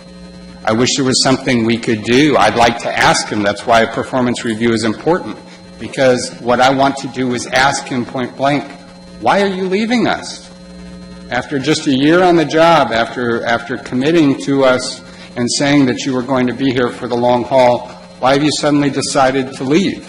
Is it something we've done, the council's done? Is it something you're not satisfied with the community? Obviously, he's brought up the commute and not being with his family or his wife or his kids. Certainly those are issues, but that was known when he came in. So part of me says, well, something's changed. And that's the whole idea of a performance review is you get to ask these questions, and it's unfortunate that we keep delaying that process, and now we have to approve a contract before that process has been initiated. And it is, I think, I agree with my colleague, Ms. Richard, it's our obligation as a council, and certainly under this new charter, we now are in the position of making that decision. So I would just simply say that if I could get some assurance that if and when negotiations are taking place, we talked about having an assistant city manager specifically for this reason, that we would have an individual that could fill the shoes of a city manager, that could immediately roll into that position without any break in continuity, and I think we've done that. I have great respect for both Mr. Scott, Ms. Miller. I think we have a good team on the 6th floor. I think we can weather this. The reality is, Mr. Scott is leaving. Let's just put that out there. He is leaving. And so what will be the process of transitioning? And so I would like to see Ms. Miller perhaps share that responsibility until we finally have some finality in terms of whether Mr. Scott is going to Reno or is not, whether he's in fact still planning to look elsewhere. If he doesn't get Reno, is he going to apply somewhere else? And I think we as a council need to understand his direction. And we don't know that right now. He's not here this evening. He's not here to discuss this. And we're extending a month-to-month contract with very little feedback from Mr. Scott in terms of what his plans really are, other than he wants to be with his wife, which to me says he's leaving, because that will not change under a month-to-month agreement. I want to clarify something. We did discuss this in closed session. Right. I can't tell you what was discussed, but he did explain to the council why he was asking for a month-to-month. When he first came here, he only committed to 1 year. That's why we did a one-year agreement. He said he'd wait and see how things went before he would commit to any longer. And it was a two-way street. It was the council and him. We wanted a 1 year so that we could have the ability to make a change of course if necessary. And I think, to his credit, I think he's put in place a structure that is not completely reliant on him being here now. I think we have the ability to have continuity if we need to change course. And I think it actually does send a signal of stability that we can transition a city manager and continue operating and not have destabilization in our city structure, which I don't think will happen. I mean, I don't think the sky will fall if Mr. Scott accepts a Reno position tomorrow, or if the council decides not to renew his contract. I think we will continue on. We have a good person, second in command on the 6th floor, and I have great confidence in that person that's second in command. But I think going month to month is destabilizing. That actually does send a bad signal to me and sends a bad signal to a lot of the people I've talked to that, whoa, what are you doing? We don't know whether this person is going to be around next week or next month. I would just add, in addition to the comments that our city attorney made, also in the agreement, Mr. Scott's rental reimbursement is truly that, a reimbursement. And so in our conversations, he is looking at potentially transitioning because there have been some issues, so he would not receive that reimbursement. It would revert back just to his base salary. So it's actually a reimbursement basis. With respect to the destabilization, Mr. Scott does include me, and I think many of you have been involved in meetings more recently with me, recognizing the concern for potential instability and wanting to ensure that I am able to assist the council with any type of a transition. He has included me on all significant meetings. There have been a few times, because we have so much going on, which is exciting for the community, where he's gone to one meeting and I've gone to the other, and then we make it a point to share all that information because, again, we're not sure who's going to be there. But again, I can assure you that we're trying to work to ensure that the 6th floor does have a level of continuity in the event that there's a change. All right. Thanks for that reassurance. City Attorney. Yes, I would just like to have the opportunity to work very, very closely with Mr. Scott. As everybody knows, we work on the floor. I talk with him on a daily basis. He has not indicated to me that his intention is to be gone from the city or that he's leaving the city. He's indicated there are some issues with respect. They're very, very personal issues, and therefore he has indicated, and I have no reason to believe that what he says is not exactly the case, that he's got some personal issues that are up in the air currently. He's reconsidering, or he is considering some other employment that will resolve those issues, but he has not made a decision as of now that he is definitely leaving the city. And I like to concur with those who have indicated, and I think probably across the board everybody has, that he's done a great job for the city. I think he's very well liked by the public. He makes constantly, he's out there talking to the public. He sometimes is on social media communicating, or not social media, but returning emails when there are concerns that are mentioned to him or that brought forth to him. For example, we've just heard tonight with respect to the animal shelter. There were some concerns expressed very seriously. He responded to those, and the person indicated that they were grateful for that. that's very typical of what he's done. So I think he's been a big asset for the city. As of now, he has not indicated that he is in fact leaving. He's asked for a month-to-month contract, which is the honorable thing to do, given his circumstances, in my opinion. And I think that there's a good possibility that he's going to remain with San Bernardino. He has indicated, as Andrea states, that there's a possibility, in order to resolve his personal issues, that he may live with his wife in the Coachella area, wherever that is. I forget the city. But that if he does that, of course, he will not. He will forego his $1,500 supplemental for his residence here in San Bernardino. Of course, he would not be entitled to that. He agrees to that, and that, I believe that's fair. And he has indicated that that's a possibility, at least to me, that's a possibility. He's got a number of things that he's thinking about, trying to resolve his personal issues. But in my mind, he has not indicated that he's leaving the city. And in fact, there's a good possibility in my mind as well that he's going to stay. I just want to add that for whatever. Thank you. I think it's unfortunate that the item was not acted upon when the city manager was here to be able to have this discussion. And so it would seem that the more orderly transition, if there is a transition, would be with an agreement in place that allows us to then have that follow-up discussion. Councilman Schritt. Well, and that's what this would give us by going month to month, to get him through his interviews in Reno. And Gary, you put it perfectly. You took all the words right out of my mouth, only you said them much more eloquently and succinctly than I would.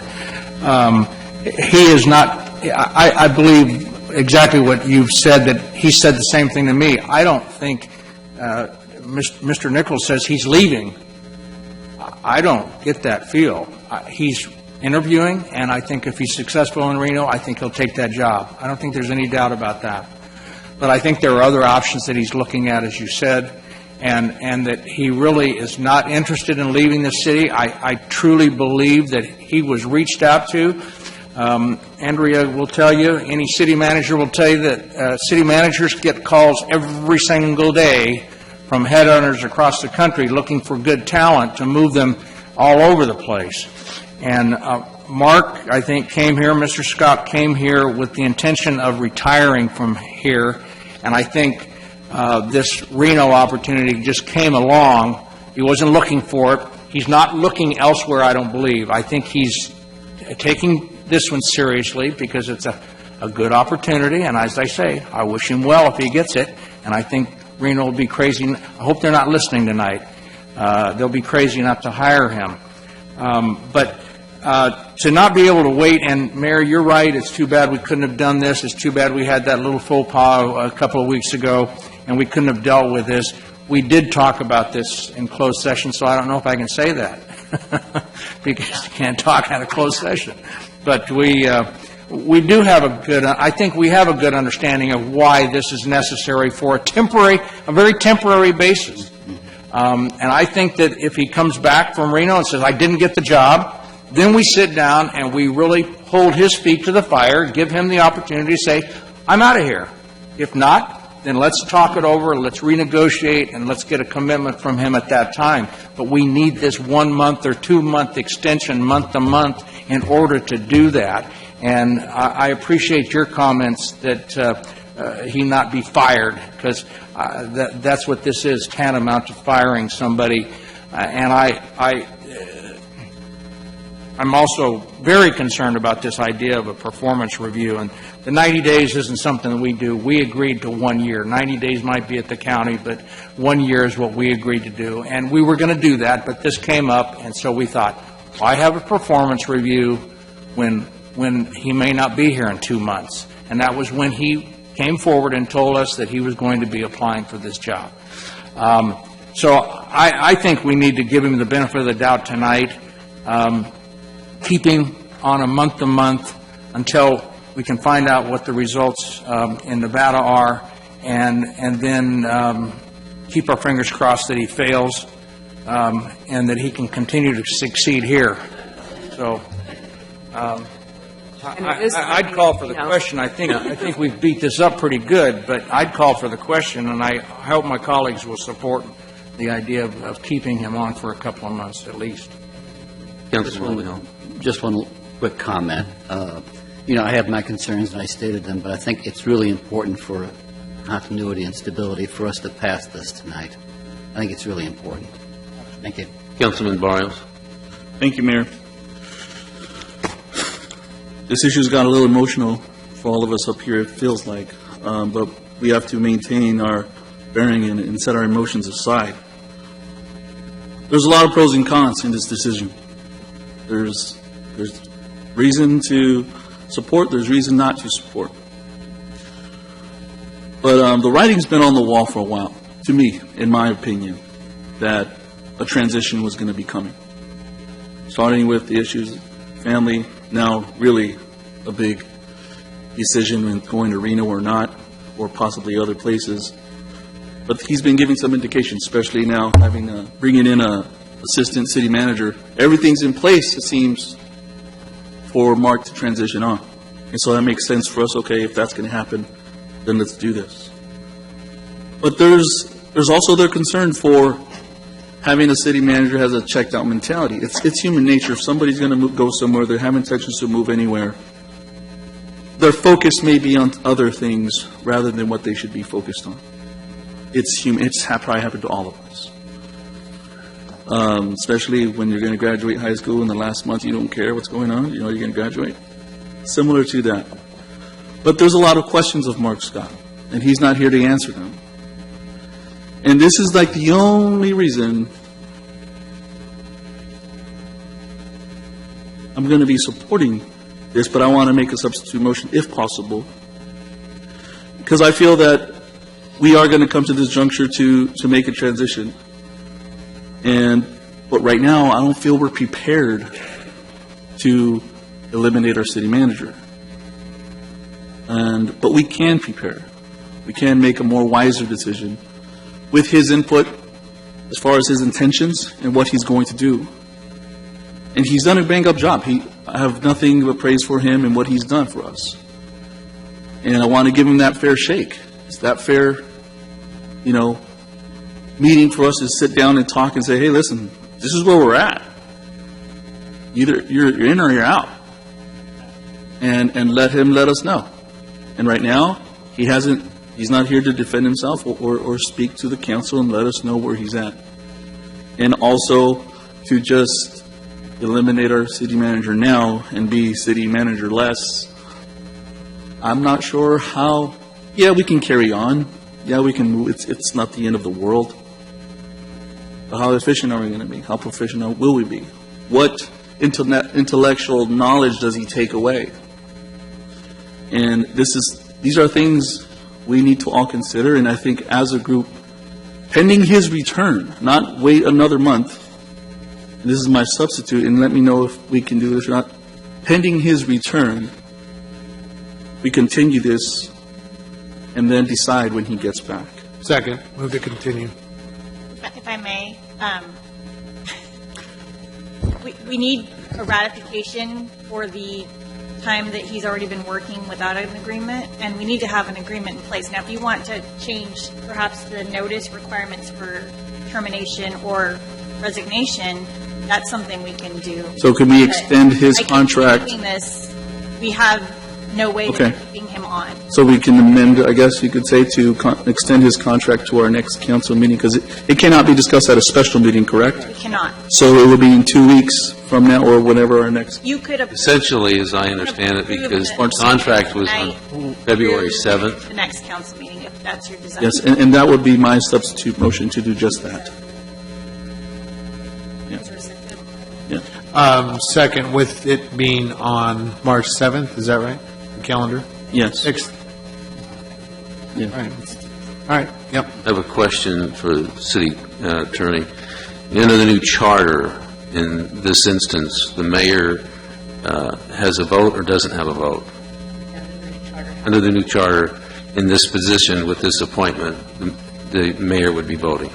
Thank you. Okay. Point a city manager, there's a vote of the mayor and the entire council. Thank you. So all 8 would vote, the majority of the 8 would be 5 of 8 to vote to appoint the city manager. Thank you.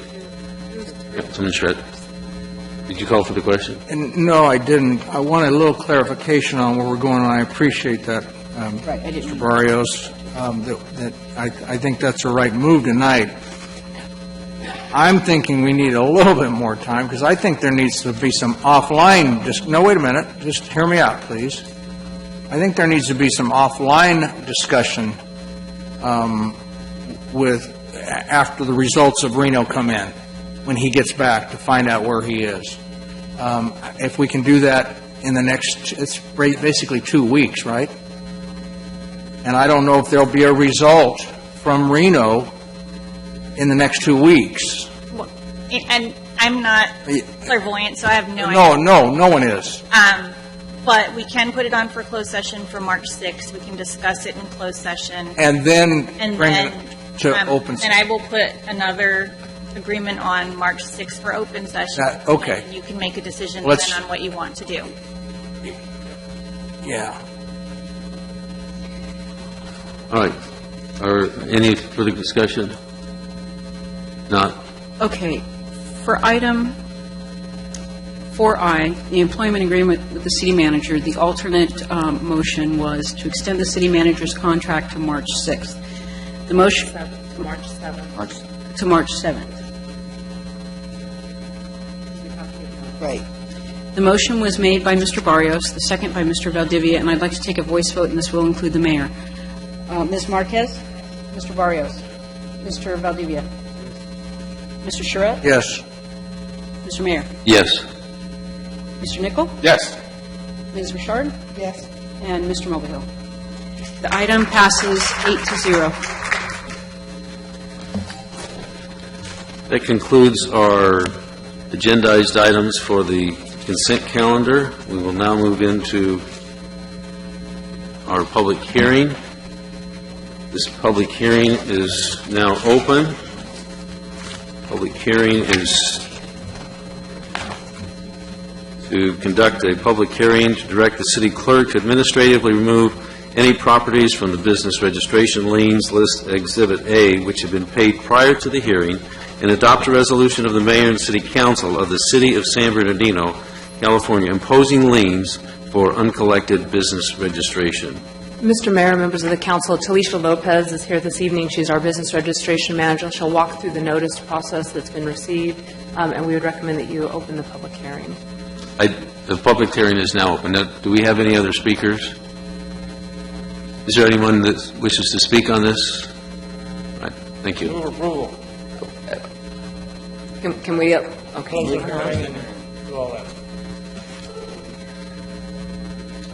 All right, we have a motion to close the hearing and adopt the resolution. All right, we have a motion and a second. Okay. Please cast your votes. Talisha, excellent job. Thank you.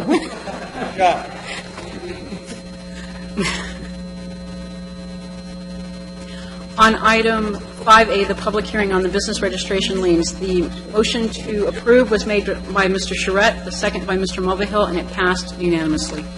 Thank you.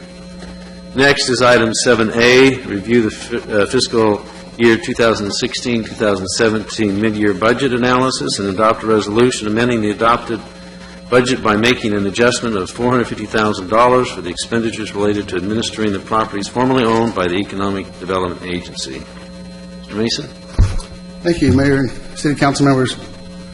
Awaiting the brief presentation on the mid-year report. One comment of irony as I open tonight's comments that I did this last year for the 15-16 mid-year report also.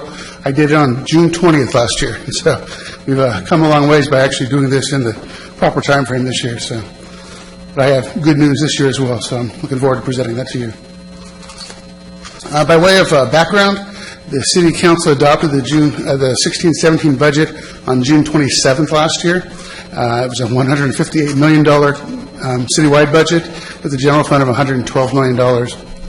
The budget was adopted as balanced and the general fund component of that had a modest reserve of $245,000. Since that time, the general fund has been amended to include an additional $352,000 of spending authority for various items, and so it's basically still balanced in that manner, but about $100,000 shy that would draw on reserves theoretically if that were needed. But you'll see from the information I'm presenting that it has there's plenty of good news this year to absorb that cost. The report will focus primarily on the general fund. However, staff did look at all city funds in the effort to prepare this presentation and the report, and those other city funds don't have any indications of having concerns about spending authority being inadequate for the current year. So that's the reason is to focus on general fund where the primary story is. The bottom line good news is the general fund is projecting a $6.9 million surplus. That's a byproduct of $3.1 million of revenues that are going to be beyond that amount budgeted, and $3.8 million, of dollars that were expenditure savings that are not going to be needed to close this fiscal year. Most of that is salary savings from vacant positions. And last year, what I was not able to do, because I was brand new and trying to get my feet wet here still, was give you kind of a good opening number, roll forward the current year activity to a projected closing available fund balance or spendable balance or reserve number, which is a concern for the city as we're exiting bankruptcy. It's important, as you've heard from the 20-year plan discussion and so forth, to not just pay bankruptcy costs and move forward, but we want to have a reserve tucked away too. And so that number at the end of the 16-17 year is projected to be $24 million if the projections, as I'm presenting, come to pass. Those dollars primarily provide resources to fund, this is not primarily, the good news and the resources we have on hand will fund the bankruptcy-related costs, most of which those commitments are going to be either have paid already, some of them have been, and then others will be paid in the next 2 to 3 months after we actually formally get out of bankruptcy or have that effective date, which is projected to be in the March-April timeframe. Also, this level of reserves is anticipated in the 20-year model, which I mentioned a moment ago, that calls for a sustained healthy reserve of 15% or better. I have a slide at the end, so I'm jumping ahead, I guess, but this maintains a reserve of 21% at this point in time, which is a good number for us to have. And then ultimately, the presentation is for your benefit as you make spending decisions going forward. We'll start with revenues, and you can see just the pictorial there shows that revenues started at budgeted at $112.7 million, projected to be $115.8, almost $115.9, with a $3.1 million surplus growth over adopted budget. We'll walk through the key revenue categories in a moment, but the bottom line is that most of the categories, save for one, have a positive variance situation. Property taxes is our first, has the biggest variance.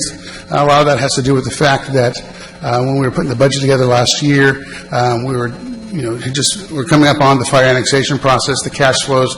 While we knew we had a formula laid out, exactly how that would play out was uncertain, and the results this year have been such that the projections were conservative, and so therefore, as we go forward, that number would be tighter in subsequent years, but it is a good news number now that we are at least hitting the number we said we needed for the budget, and it gives some additional revenues as well. Sales tax is our largest single revenue item now, and that is also positive. We primarily use consultant firm Hinderleiter de Lamas as an aid to understand the nuances that make that a fairly complicated revenue source. It's reported heavily in arrears, and so you're always trying to guess back at what actually happened. They kind of help sharpen the focus on that, though, and they tend to give a reasonable slanted toward conservative number, and the $34.1 million is the number, coincidentally, that I had projected as well. That is their number, too, within a few $1,000s. The utility users tax is the one that shows a negative in the variance. It's minor on a $25 million item, but that's just the projected amount was a little higher than we anticipate coming in right now. We use a consultant for that also to help give a little bit of color to that for us, and they have the 24,750 number is within the realm of projections they see as being reasonable for this year also.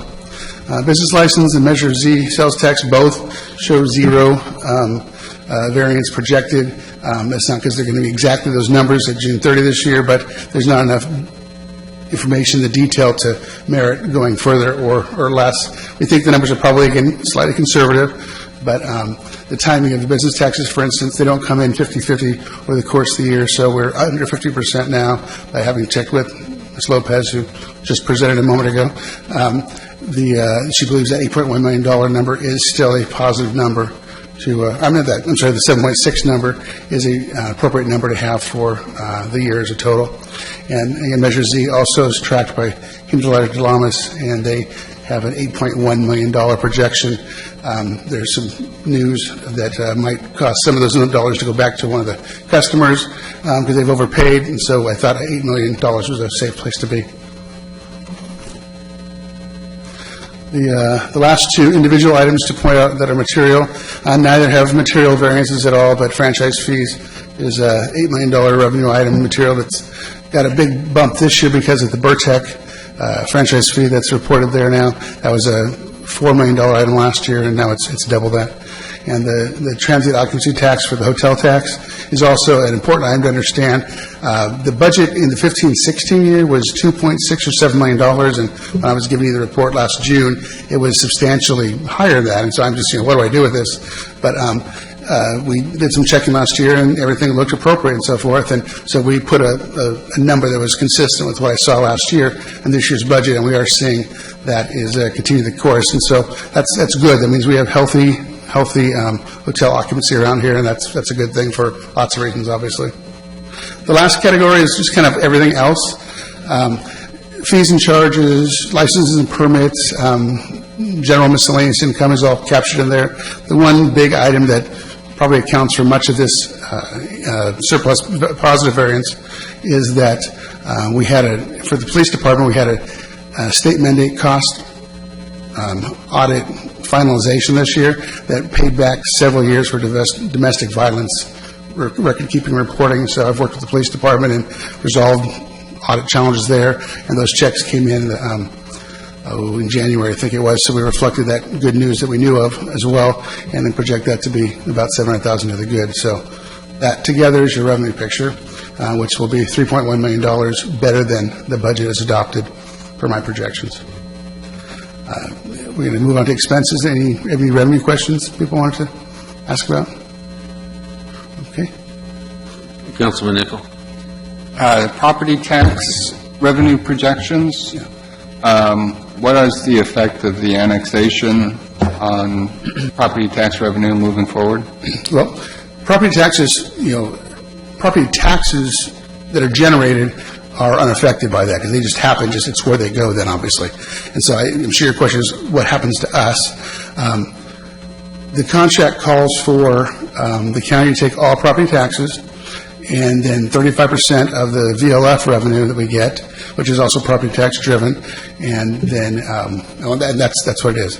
And so the numbers in the 5-year projection that are in the LAFCO agreement are a couple of years old because of the timeline it took to do that, and I'm finding that there is lots and lots of reason to tap the reopener clause for the kinds of things that RDA dissolution costs are coming in, or not costs, but revenues are flowing in strongly based on the refinancing that was done by our EDA as well as the IBDA. And so those numbers are past what was anticipated in that agreement. And so the contract allows for reopeners, so we would renegotiate that 35-65 split based on that. And so there's positive news, I think, seeing that right there. We are tracking that closely, and I've had conversation with the CFO at the county that he's expressed interest in having a conversation this spring before the reopener date at July 1 this year, I guess, so that we have a lot of those details hammered out and kind of just slide into. I've also been told, you're kind of new, Brent, sliding into agreement with the county may or may not be the easiest thing to do, but that's the plan, is to work that out in advance. Well, I guess my question is, on a going forward basis, are we going to see property taxes as a revenue source for the city? Yes, but, yes, in the sense that it's the VLF property tax is what it is. So The direct swap. tax, you're saying yes. So we're just looking at the swap. Yes, which we have forever now, because when VLF went away. Okay, we so need property we're tax. talking about property taxes. We aren't talking about property taxes in the traditional sense of Correct, yes. property taxes. We're talking about a sliver of the VLF that comes back to the city as part of the VLF, not as property tax per se, but it's part of that swap, the flip. Correct, yes, and, Okay. but it's now a permanent, it's not a. Because I think Right. that would add some clarity, because, you know, when people ask me, well, I thought we had given our property taxes to the county as part of the annexation agreement, that is in fact correct.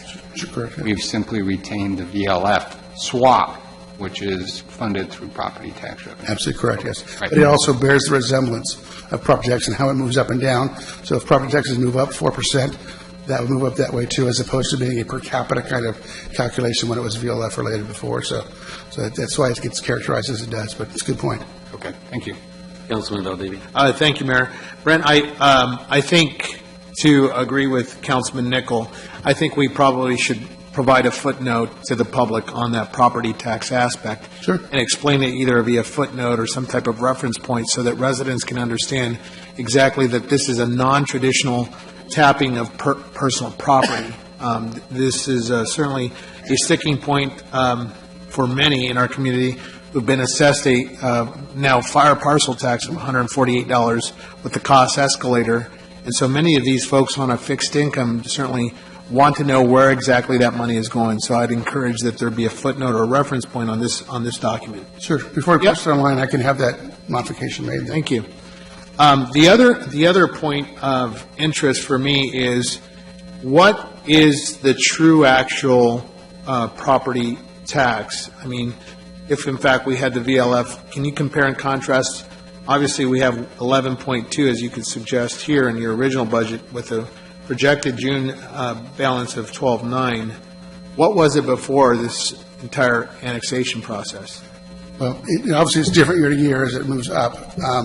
The basic property tax, this may feel segmented because it's a number of things, but the letter I have from the county says that our levy this year would have been was $10.7 million for the basic property tax. That goes to the county then. There's also the RDA dissolution funds, which are anticipated to be very substantial this year. The county takes those funds too. So those are our two big chunks of property tax dollars, and then we have a third category that is the VLF. So all that kind of gets caught up in property tax, and the VLF, before changes, was about $19.3 million for this year. So again, 35% of that goes away, leaving 65% in our coffers. But those are the three big pieces. So the RDA dissolution, the first half payment of the year was $5.4 million. If you presume that doubles, because that's typically how that runs, there's about 10.8. So 10.7 was the first number for the regular property tax, potentially 10.8 on the RDA dissolution money, and then 19.3 on VLF. So doing the math here, it's substantially more as presented in those numbers that you suggest than this here, correct? Correct. I think one of the other points for our residents is, where is exactly the $148 going? This additional fire tax, where is it going and what's being done with the money? Can you explain that? The county levies that and receives it directly. It's not a revenue to the city specifically.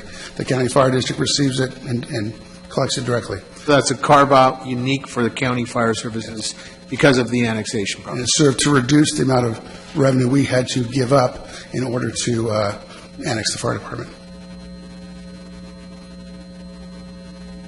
Okay, we'll move on. A little bit of a busy slide. I apologize for that, but I kind of want to get on one place. The general fund departments will complete the fiscal year, as I mentioned before, giving back or returning approximately $3.8 million to the general fund reserve, which is primarily vacancy savings, as we continue to try and fill positions. And as you would expect, the police department being the single largest department in the city, they make up the lion's share of that cost too. I want to make sure that's not perceived in any kind of an ongoing way. It has a one-time flavor to it because we're working across the board, but PD particularly aggressively at trying to fill vacancies. And I asked the PD for a snapshot in time, this time last year, and since that time, they've filled they have 22 more sworn positions this year than last year, as evidence of that, trying to build toward the full employment situation, and going beyond that, of course, with the policing plan that the bankruptcy calls for. The specific budget overrun conditions we'll see on the individual slides in a moment as I move forward. I wanted to talk about just up front to get the main points out that you can see visually in a second.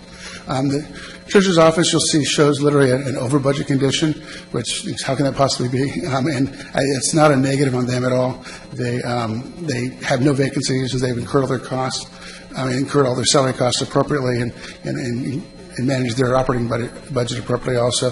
Same kind of situation for the library, which has a very minor amount of savings, like $877 literally.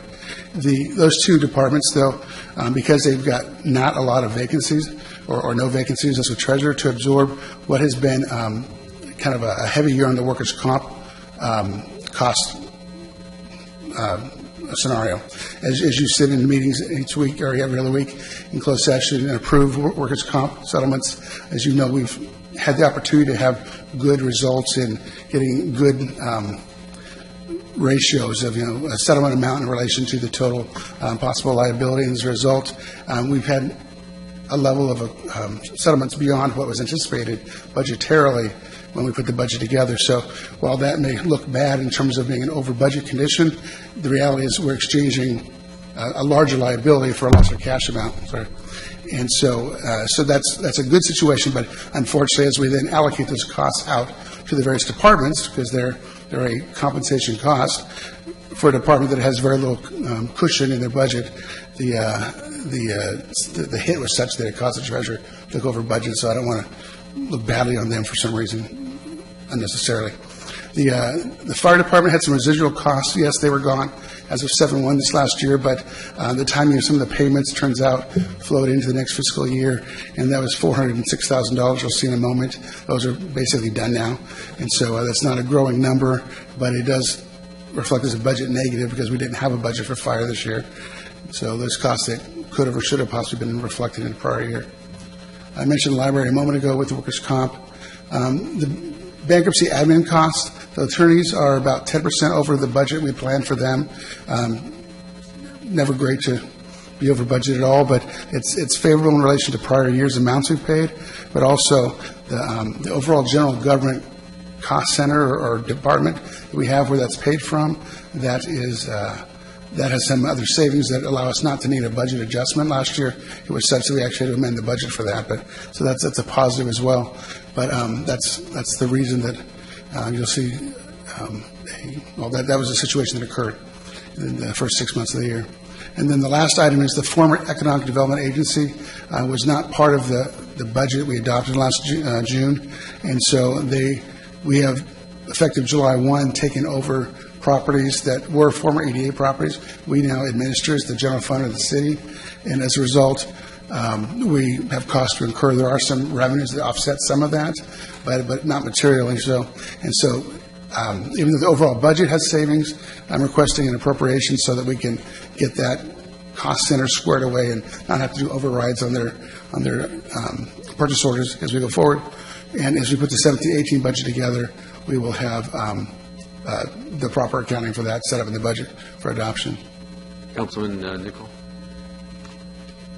The EDA costs, what are those costs specifically? It's primarily Carousel Mall, but it's it's maintenance, it's security, it's that kind of thing there at the mall. Okay, and these are going to... It's personnel costs too, I'm sorry. Will these be ongoing costs? As the mall shuts down, those will become less and less. I'm not sure I'm the best person to speak about that. All related to the mall, more or less? They're related to the mall and then other properties that we own. We do have a real estate committee meeting coming up in the next week or so. We'll talk about our disposition strategies. As you're aware, the council has taken action to allow us to sell off some of those properties, but the costs are typically related to the maintenance of the facility, property maintenance, and also landscaping type maintenance, removing graffiti, removing trash and debris that may have been dumped, security costs at some of the facilities depending on where they're located.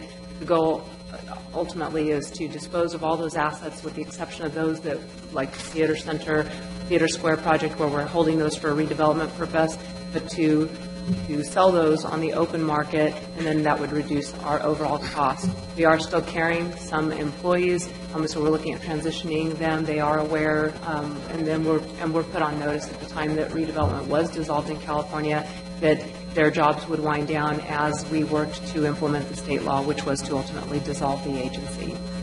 When is the real estate committee meeting to discuss this? Thursday, and then we will get some direction. Yes, we have a report to the committee prepared, so we have a listing of all the assets that we would, and how they are recommended to be disposed of. It tracks the long-range property management disposition plan, which ultimately the council approved, I want to say probably a year and a half or so ago. And so it tracks that, and then the report will come to the full council. Our intent is to distribute the report to the committee at the same time that we distribute it to the council. So you'll have the information, and then hopefully we have a recommendation from the committee. Okay, I would like to ask the committee to consider whether to grant exclusive negotiating authority on some of these major properties so that the city manager has the ability, if and when needed, to dispose of those properties at an appropriate time without getting gummed up in the process of having to deal with the council and the legislation. Yes, so I agree. if you could move that forward soon, I'd appreciate it. Thanks. Councilmember Charette? Did you say that the committee give approval? No, that the committee come back with recommendations. Okay, I thought you said that they, Councilman Mobile? Brett, got a question. With regard to fire, we, in the bankruptcy, we're committed to spending for salary readjustments and for make up for liabilities, the suits that were made against us. Where does that appear in here? Really nowhere here. We've been making payments for bankruptcy. That's a separate fund from the general fund. But the costs that have been reported before of $17 million that was transferred into the bankruptcy fund previously from in the 15-16 report. There was $12 million for the sale of Project purchased refuse equipment, and then there was a $5 million upfront payment. That $17 million has funded these initial costs, and then after that money dries up, there's about $4 million left right now. The balance will be coming out of the general fund. So there's an account someplace that has the funds that we'll be needing, because some of those pay for the, again, salary comparability and so forth take place over 3 or 4 or 5. Correct, yes. Okay, thank you. And when we get to the reserve slide towards the end, I'll make another point of the fact that the number I'm showing you for reserves is the available reserves, spendable reserves. Not that I encourage you to spend them, but they're not committed, so they're after the BK costs have been set aside, that the general fund is still anticipated to forward to that fund. Thank you. So that's a good position. Again, like the revenue slides, just a per department status of what the amended budget was, the projection in June, and then the variance amount. There's not a lot of exciting news here. Most departments are all under budget. As we walk through, I'll comment on a couple of them. The city attorney is the first. Well, the mayor, common council, and clerk have all done a wonderful job, and they're coming in under budget. Thank you. The city attorney's budget has a larger savings amount. They've had some vacancies that they're working also aggressively on filling. Consider that one time. That would not be recurring. But that's at this point in time for this year winds up being a bit of a windfall. I mentioned the Treasurer's Department, which you can see there at the $5,000 over budget. That may very well balance if, depending on the pace at which we continue to approve for the second half of the year. Generally speaking, in workers' comp, we've assumed the second half of the year would look like the first half. It may be very well that we can't maintain that pace. There's not as many good deals to be had or whatever. And so as a result, that, we would have less to allocate. So, but with the assumptions then, the second half of the year will look like the first half of the year. Councilman Valdivia. Thank you, Mayor. We also need to consider as a council the direction of the city clerk, city attorney, and even city treasurer's office with the new charter amendment changes here. Are those these are just theoretical philosophical questions that the council will ultimately have to decide as to how do we effectively record our direction on the budget of these three departments, both city clerk, city attorney, and the city treasurer. I think it's something that we need to probably contemplate as we transition into the new charter. I agree, and you reminded me of something, and I apologize. At one of our earlier meetings, we remember engaged Kim Barlow of Jones Mayor. She had planned to be back at this meeting. That was when I thought that the meeting was on Monday and forgot about President's Day, so she did have a commitment this evening. Her goal would be to get a report to you where she begins to explore some of the issues that the council will ultimately need to make decisions about. So my other question is regarding the city treasurer's budget. We know that that's now an eliminated office altogether. So the roles and responsibilities of the city treasurer now, are they somehow in your department, and will you capture some of this revenue into your department?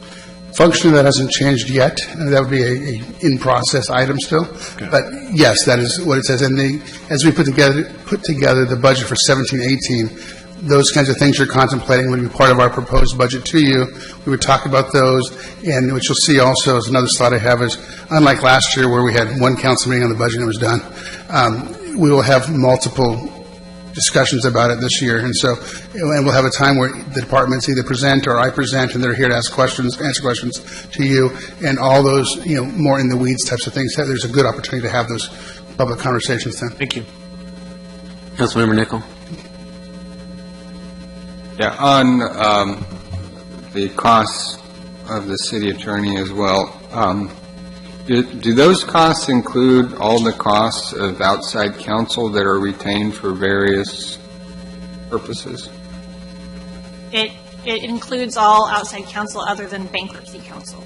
Okay. That comes from the bankruptcy fund. And the charter. And the charter, correct. That's some other funds out of the general government account to deal with the charter. Hiring Jones Mayor to do the charter analysis is out of a different account. And how about settlements? That does not come out of our budget. That there's a separate fund set aside. Where is that fund? The workers' comp and the general liability funds. So legal bills for workers' comp, when the attorneys come and present, those bills are paid also out of the workers' comp fund, and that's funded by all the various departments through allocation. Other litigation-related settlements? And then other settlements, the attorneys that would be potentially involved with that are paid for out of that fund too, I believe. Are we tracking what we're paying in terms of settlements for various reasons? Yes.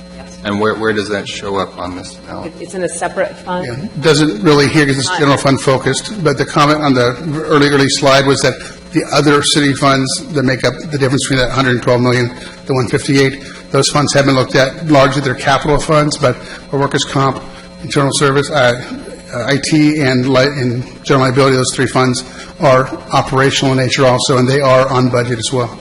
Is it common practice to bundle that all together or to separate them out so we can identify how we're performing on these various aspects of city operations? It is, and you will see as we go through the budget process, you'll see those funds, and we can provide information on those funds, but it is common that cities have separate funds for especially liability exposure. Okay, and legal settlements? And legal settlements. What you're seeing here are really the expenditures related to the departmental operations. But again, cities typically use other funds to account for those more extraordinary costs. Okay. That would be something I want to see. It's a question I'm constantly asked in terms of what are we spending on settling various cases brought against the city, and how is our performance relative to other cities. Now, the performance will be a little bit challenging because I it understand. depends on the litigation, but certainly you'll be able to... There's a lot of factors to it, but I think seeing that number would be... Thank you. I'll just make a quick comment. I can tell you that our numbers have been very, very favorable in terms of the settlements, given the advantages that we have with bankruptcy, that being in bankruptcy, we've had... and I think that's the core of my question. Right. So the numbers have been very favorable relative to what they would have otherwise been without bankruptcy, or what they will be after we're out of bankruptcy. The numbers have been very I think it's a number we got to pay a lot of attention to once we get out of bankruptcy. Thank you. Okay. The next department's being shown. City manager shows a 0. That's not a. They're not that good of budgeters over there, but the. Yes, we are. Well, okay, sure they are. Signs my paycheck. The point is that they probably will have savings as well, but there's so many things going on between building moves and so forth and the needs. So the idea was that we're not looking to them to put money back in the coffers likely. They may well do that at the end of the day, but we didn't want to plan on that for our projection. Finance has a pretty healthy number. The primary reason would be two things. One, I've spent a lot of time this year. Oh, what was that, Councilman? Well, yeah, design grade. Yeah. No, the answer would be because we've had good success at renegotiating the audit contract rate for the 15-16 audit, which we're paying for now. Through bankruptcy, they were more expensive, and you approved a 5-year contract that's come down, as well as filling some vacancies, so we're no longer paying as much as professional consulting contract amounts and just paying salary costs, which is a favorable trade-off. Human resources and civil service, again, same kind of thing, just some vacancy savings that have incurred. Community development, same kind of story, city manager, just right around 0. Park and rec, same thing, just some of those departments are closer to being budgeted at break even. Workers' comp costs being heavy again, going in. They've absorbed those, is what this would indicate, but really not with a large cushion. Police being the biggest story, over 60% of our budget as a whole. They obviously are the largest contributor to the savings total. Again, can't look at it as a one-time, as I mentioned in the slide, that they're feverishly working towards filling their spots because we want people on the street, not budgetary savings. And then even the budget process going forward, there'll be more positions coming forward consistent with the police plan. So, all that discussion will be had publicly, but we're not going to bank on police savings every year that way. And I think that not only are we not going to bank on those savings, we are really actively trying to recruit new police officers to our community and then do everything that we can to retain the very talented employees that we have. So we're looking at maybe some creative ways to do recruitment, but we recognize we probably need to do that a little differently to try to attract the quality candidates that we need in our city while not reducing the quality of the candidates we're bringing here. That's also very critical.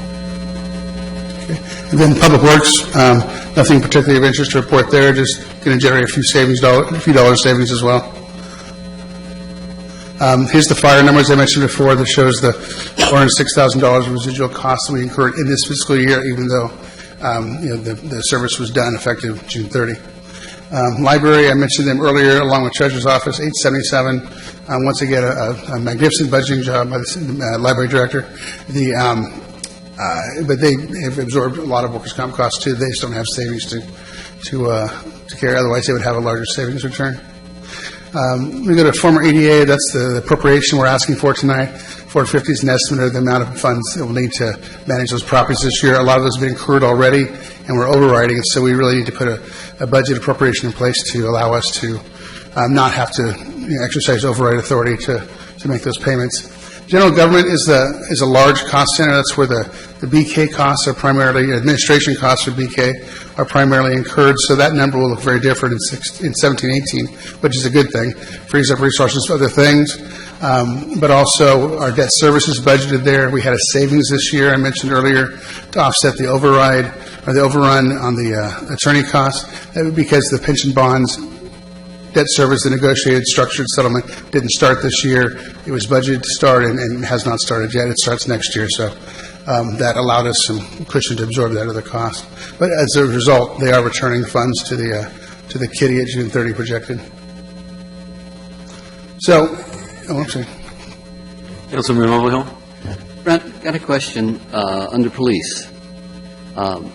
Chief Berglund has his 5-year plan to bring the police department back up to, 320 sworn officers. And according to the bankruptcy papers, we can only fund about 40% of that. Is his plan, is that a separate budget item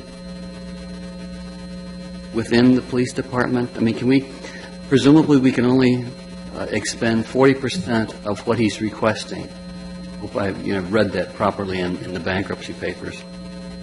I think your question is on point and valid. It's if the 20-year plan plays out exactly as presented or projected at this point in time, the only 40% of the resources, of additional resources, would be available toward that plan, yes.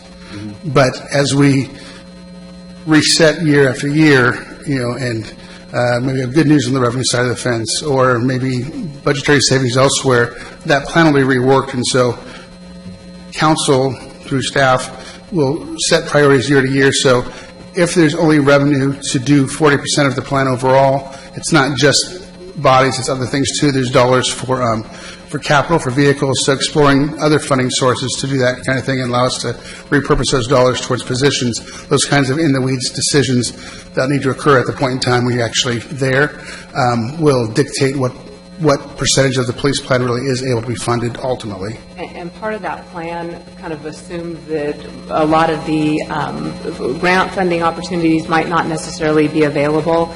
So while we think, we're potentially at a point where we need 40% more funds to do what we said we wanted to do in the next couple of years, we also have had quite a bit of success in getting some additional grants that have enabled us to accelerate the hiring of officers. Do we have, I guess what I'm thinking about, do we have a budget item that indicates how successful we are implementing his plan? We do not currently have one carved out in the budget, but we are tracking it according to the plan that was approved by the council and then ultimately was presented to the bankruptcy court. But we will build those numbers into their annual operating budgets and then again track progress towards meeting those goals in that plan.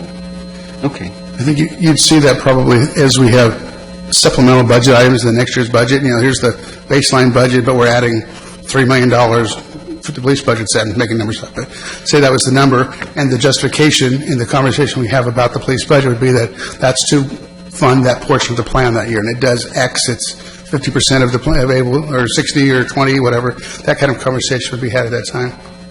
I just wanted to make sure that we're keeping track of that and we're trying to implement it as much as possible. Thank you. Councilman Valdivia. Thank you, Mayor.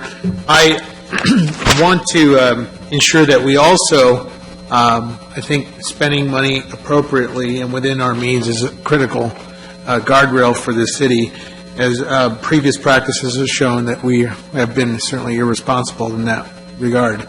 My concern is the 5-year plan presented by Chief Burgwan. It's been several months since we've heard from our chief regarding that plan, so it might be helpful to not only capture the revenue and accountability and the funding mechanism, but also a quarterly report from our police chief as to that 5-year plan. I think that's in concert in keeping with the initiatives of reducing crime, making sure that our city streets, and certainly our quality of life, is improved. I want to see that. I'm supportive of our police department. I always have been, but I want to see that we actually are meeting the needs of our police officers, and certainly also keeping at the very heart of our efforts on crime reduction. Now, regarding your slide here on expenditure, just a quick question, Brent. You, on packet page 248, you alluded to the Santa Fe Train Depot, that there was an obligation that has not been met in nearly 2 years. Can you explain that for us, please? Yeah. The city manager received a letter, or an invoice, actually, from the property manager at the depot. And we have a shared relationship with, or shared ownership, as we understand it, with Sandbag, the former Sandbag, and ourselves. And so they have not needed funds in a while. One, they've been drawing on reserves, and I guess, and two, they've just been deferring costs and so forth. And it was interesting to try to understand the relationship, because there's been turnover on their side as well. But then, of course, city manager and myself were brand new to the situation too. So we did a lot of research. City attorney's office helped us and pulled out the relevant contracts that show they are current contracts, and it is our obligation to pay, per the agreement, a certain amount of funds per year. Now, or up to those amounts of funds as presented by the property manager, if they seem reasonable, et cetera. And so I had a conversation with them, went over there and visited and met and saw what was going on, and between the contract amounts that the budget amounts they're putting together, which are very reasonable, and the work that's being done there, all that together, we believe it's appropriate to pay those bills then. What are they for, though? I mean, I understand that we're in the rears. And Security, maintenance of the facility, upkeep, or I guess that's what maintenance is, upkeep. So it's primarily it's the security and the administration of the property there itself. Well, I think we need to probably talk about that. We need to revisit that. I think we have some representatives on this council, or Mayor, I think you're part of that, but we need to revisit that, and what are exactly the obligations with this new kind of look forward, but what are our existing obligations at the Santa Fe Depot? And I think it's an appropriate opportunity for us to even revisit paid parking and meter parking around and in and around to supplement the cost. If, in fact, the opportunity doesn't present itself that there is a equitable share on some of these costs, then we have to look for other revenues and even enhance the parking to include parking meters. In the cities of Upland, Rancho, and I think Montclair, those parking facilities, and I've shared it with our council member, who's actually, it's in your ward, Virginia, but about a year and a half ago, I read in the papers the opportunity that those cities had to make improvements and also to charge and assess fees for parking. I think those are relative course of actions for us to pick up revenue opportunities and at least alleviate the burden to the general fund, so, or this other general government fund to make these ends meet. Thank you. Certainly, thank you. Councilmember Marquez. Thank you, Mayor. A couple of things, Brent. You mentioned, the money is being used for the maintenance of the Santa Fe Depot. Are we specifically including the parking structure? Because if it is, it's in shambles right now. And I'm embarrassed because every time I go by, it's the maintenance just, it's not very good. Did you say parking structure or just? The parking structure right there off of, adjacent to it. You can't miss it. Okay. Three-level parking. Maybe you can miss it, I don't know. Into it, find out who's actually doing it. Yeah, could you? Because it's been, when we first opened, it was beautiful. Now it's just gone downhill.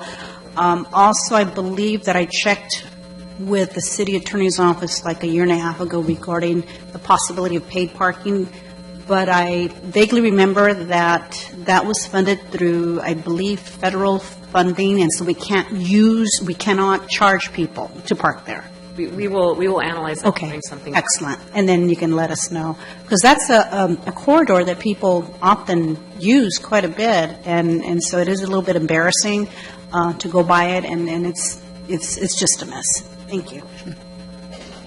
Councilman Mulvihill. Thinking about the paid parking, every time we go to Riverside for the bankruptcy court, we pay, and that's a federal, I'm not quite sure, how you put these things together, but it's a federal function, and, we pay every time we're there. And so I'm thinking about our courthouse, and again, the MetroLink and so forth, that, it's free, and we should recognize the fact that there's a revenue there. And again, if there's some rule about federal, gosh, we sure have been paying going down to bankruptcy. Thank you. Okay, I'll continue. As I mentioned, the resolution does call for one supplemental appropriation for $450,000 for the cost to administer the properties, which is primarily Carousel Mall, but another half dozen properties or so that the city now owns and manages associated with the transition of properties to the EDA, from the EDA to the city. So, draw your attention. Here's the slide I talked about, just the reserves, picture of where it stands. As of June 30 last year, the unaudited, because the report's not done yet, but it's almost done, reflects $17 million of available, unrestricted, not committed funds. And again, as I mentioned before also, that is after setting aside funds for the BK as we project them to be needed now. So that would be a pure, clean number then. If you add the $6.9 million roughly that this report indicates projects for June 30 this year, that would bring our available reserve number to approximately $24 million as of June 30 this year, which is approximately 21% of the current year's expenditure number. It'd probably be more like 20% of next year's expenditure number, but that's a healthy number. Councilman Mulvihill's asked on more than one occasion about the reserve, make sure we're taking care of that, and I couldn't put that last year's slide to you because I didn't know, but I know now. And so this is that picture, and so it's a good place to be right now. And then I want to just briefly talk about which I already have a little bit, the process between now and June 30, what we're going to be doing with the budget. We've already kicked off that process. Departments have been putting in their expenditure requests. Actually, should have been done already. We're chasing a few down that way, or vacancies we don't have in yet. But also, I'll be using this report to finalize the revenue projections for next year. Things we'll talk about when we get together publicly for the budget. And we'll have a more transparent, involved process this year. The mayor and council will be able to see it a number of times instead of just one time. They will have study sessions with the departments and council in the March-April timeframe, and then there'll be time from that time forward to review or make adjustments, make adjustments for what was reviewed, and then bring that back for final adoption in June. And so we're pleased with the process. I think we started at a good time frame. We have the right amount of resources committed to making it happen. And so we seemed pleased generally last year, and so I'm excited to do even more this year. And so that's, I think, a good thing for us, and we'll have plenty of time to hash out a lot of the things you're talking about, questions you have. Councilman Mulvihill. Projected available reserve at $23.8 million. We're going to roll that over to next year. It's the yes, the answer. It's and, there. I guess the point is that we're going to be able to add to that, hopefully. This is as of the end of this fiscal year we're in. So I'm not projecting adding to it more this year, but in 17-18, the plan would be to generate hopefully some surplus as well, but at least break even and cover the costs that are needed that year, but hopefully add some more surplus as well. And I guess what I'm saying is that this $23.8 million, we're going to have additional. It's funds that we've got in an account someplace, right? Yes, it would. Or some of them are funds that don't come in. We don't have them right now, but they've been promised or. Yes, like a receivable kind of thing. That's not, the cash isn't here yet, but it'll be here in 30 to 60 days. That kind of thing would positively affect this number, yes. And I guess what I'm saying is that we're going to keep that. Yes. And we're going to hopefully add to it next year. Because we started with nothing, less than nothing. Yeah. Well, we started with a deficit of Exactly. $40 million. Exactly. 46 million. Yeah, and this is tremendous. But, for me personally, I would, being from the Midwest, it's better to keep adding to it rather than taking out of it. I remember back before the bankruptcy, every year, it was just, we're about $2 or $3 million short, and some council person said, well, let's take it out of reserves. So, we won't. How much? Restricted funds. At some point in time. At the time, they call it reserves, so. No, they were restricted funds. We didn't have reserves. 8 years. Whichever.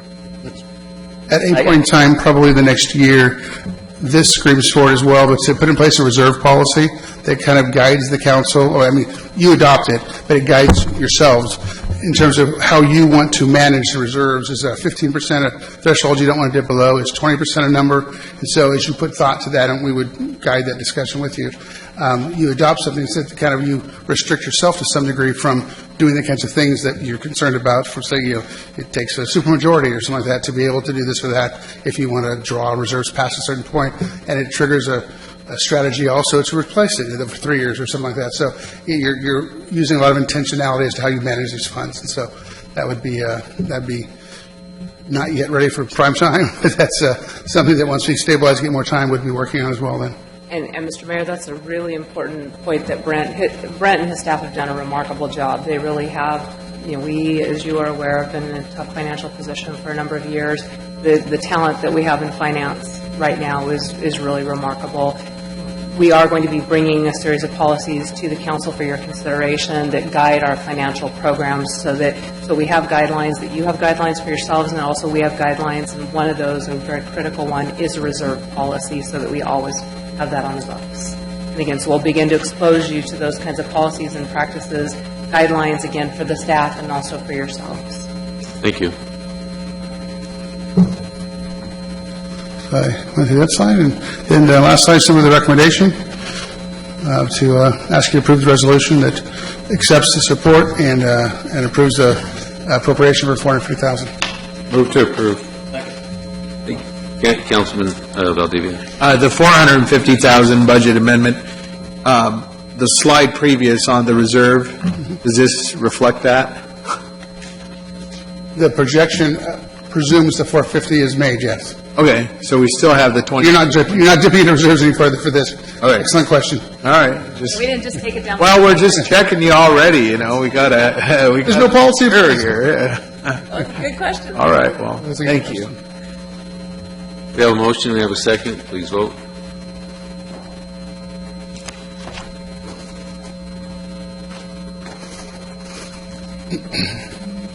On item 6A, the motion to approve was made by Mr. Nichol, the second by Mr. Mulvihill, and it passed 7-0. Thank you. Next on our agenda is item 7B, adopt a resolution of the Mayor and Common City Council of the City of San Bernardino directing the city manager to execute a lease agreement between the City of San Bernardino and Arrowhead Professional Center for the lease of office space in the 600 North Arrowhead Avenue building. Mayor, members of the council, you know we're relocating out of City Hall. Dan Webster has done a remarkable job of negotiating agreements. This is the final agreement for facility space that will then facilitate our move out. Dan's here this evening to walk through the agreement and answer any questions that you have. Good evening, Mayor and council members. This is the final lease that we will need to relocate people from City Hall. It's a little bit different than the other two leases that you applied, and I can get into the issues around that. But I want to put something in, for you to consider that City Hall is about 100,000 square feet here, and we have negotiated leases probably for around 60 to a little over 60,000 square feet. So we'll be moving people into smaller spaces. The other part of it is when the plan is to move out of the lease space back in the 201 building, 201 Northeast Street, after we remodel that building. That building is 73,000 square feet. With Big Five, it's about 61,000 square feet until Big Five leaves there, which will be in 2019. So even where we're going back to smaller than City Hall, but these spaces here where we're moving people into are significantly smaller. People will be cramped. Even the city council to some degree in their spaces where they're going to will be a little, but it's only for a short period of time. The reason I bring that up with this lease is most of the other leases were 2 years with the ability to extend them for 6-year periods. This lease was for 3 years. That's initially we wanted to negotiate for 3 years, and part of that reason why is when we move back into 201, there'll be a space planning effort that'll go forward before you start doing tenant improvements inside the building. And so we wanted to make sure that we didn't have everybody moving back into the building until you can take a reasoned approach to look and see how you want to space plan that space and see if everybody's going to fit back in or not. It may very well be that when you look at that and you go through that process that you may need more space. So we wanted one group of people in the Arrowhead property to have a longer-term lease to stay there. And we picked this group because they are external service or external operations. It's community development, it's public works, it's parks and recreation primarily in the building. They're not part of the core of what needs to go back into City Hall, which has more interrelationships, which is the city manager, the mayor, the city council, the finance department, and those departments that work in the city. So that's kind of how we divided people up when we went around to look for space. And this lease was, I say, intended to be 3 years, but there was this is the former space where the San Bernardino Employment Training Agency occupied this space. It was attractive to us as a spot because it's already furnished for the most part. Probably 50% of the offices have furniture in them that we can reuse and move right into those offices. It had a prior lease that was questionable. There were some issues with it with the city attorney's office and whether or not how valid that lease was. And so there was a bit of conflict going back between the owner and the city between that. This lease now resolves that, and in order to resolve that, we made another 6-month guarantee on the lease that we would be in it for 3 years and 6 months, and have one extension on that. That resolves all the legal issues between the two parties if you decide to adopt this lease. There's 24,400 square feet in this building. As I say, the third floor will be occupied by people, the new city counter where the Community Development, Public Works, and Parks and Recreation will have people come in and pay whatever fees and that type of thing that they do there. The second floor will be occupied by the Public Works Operational Department engineering people, and their field operations still be out in the public works out in the yard, but their engineering operational people will be in this space here. And one other thing, Dan, if you could mention, there's kind of an exciting opportunity here, the way you've configured with the departments, the public counter, so kind of creating that access. Yeah. As we go back in the space plan into 201, I think there's a desire internally to have a single counter where everybody goes to, where they don't have to go this department, that department. We can conduct business at one counter. This is an experiment in that on a smaller basis here, but I think if it works out well here with the merging of departments at this counter, it's something we'll carry forward into 201 when we do that. So it should make it much more convenient for people to transact business. We have a motion, we have a second, we have Councilmember Nickel. But just a real quick question. On that concierge, it'll be a one-stop for everybody. So whether they're a business person or they're a resident, okay. Yeah, oftentimes they will go to the planning department, and they need permits, but they need to pay for those. They need a business license, and so we're trying to avoid the resident or the business owner having to go to multiple sites to conduct business with us. So again, this is kind And that'll be at which location again? Pardon? Which location will the concierge be? Well, that'll be back in 201 when we get started and renovate that building and decide where we want to locate that. But what we've done in this instance is one of the community development and business registration had one of those things where oftentimes they get a new business license, they had to go to community development to make sure that their zoning was proper. Now we've put both those people at the same counter, so we think that will be an added. We've also brought the fire marshals into this space too, so that it's one-stop shopping with the fire marshal review in the same space too. And again, it's kind of that beginning point. It's an experiment at Arrowhead to try to ultimately recreate that if it works for everyone. Right.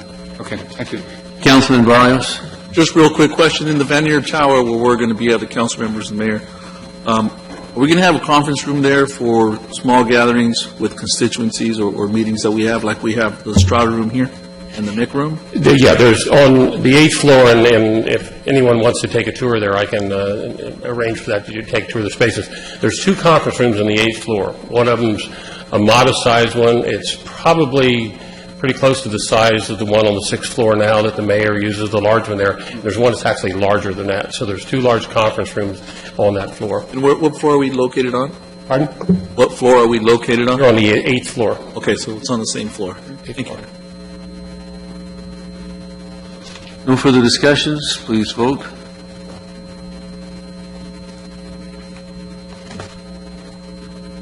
On item 6B, the motion to approve was made by Mr. Charette, the second by Ms. Marquez, and it passed 6-1 with Mr. Valdivia voting no. And a good job, Dan. Thank you. Very good. Thank you. We will now move to public comments. Robert Harris.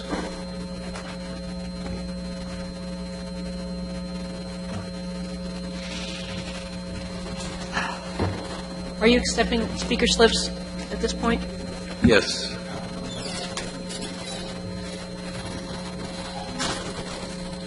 Thank you. Yeah, so my name is Robert Harris, like previously stated. I'm one of 2 students that are going to be speaking today from the Cal State University San Bernardino.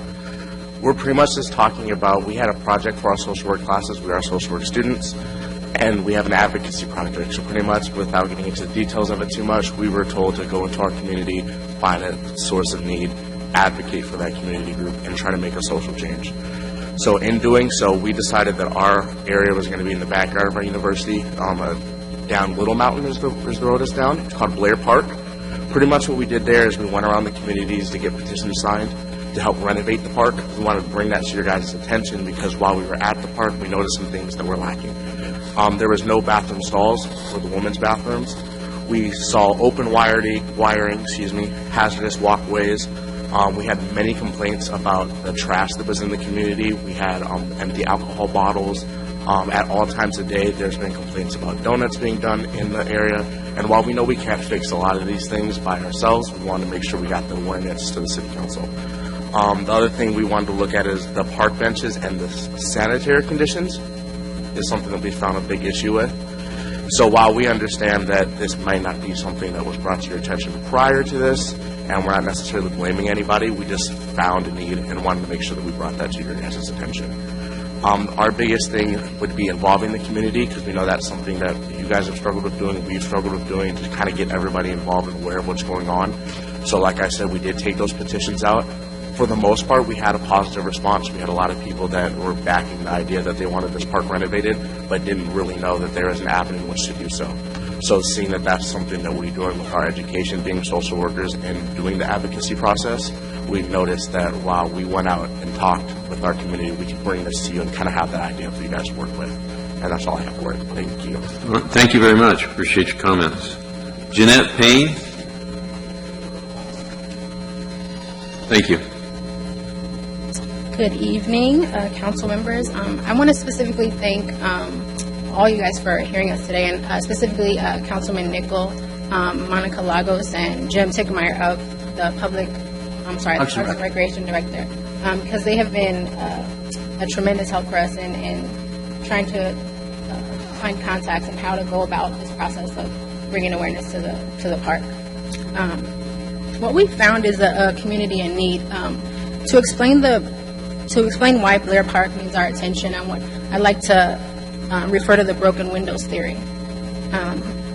This theory asserts that a broken window left unrepaired will make a building look uncared for or abandoned, and it soon attracts vandals to break all the other windows.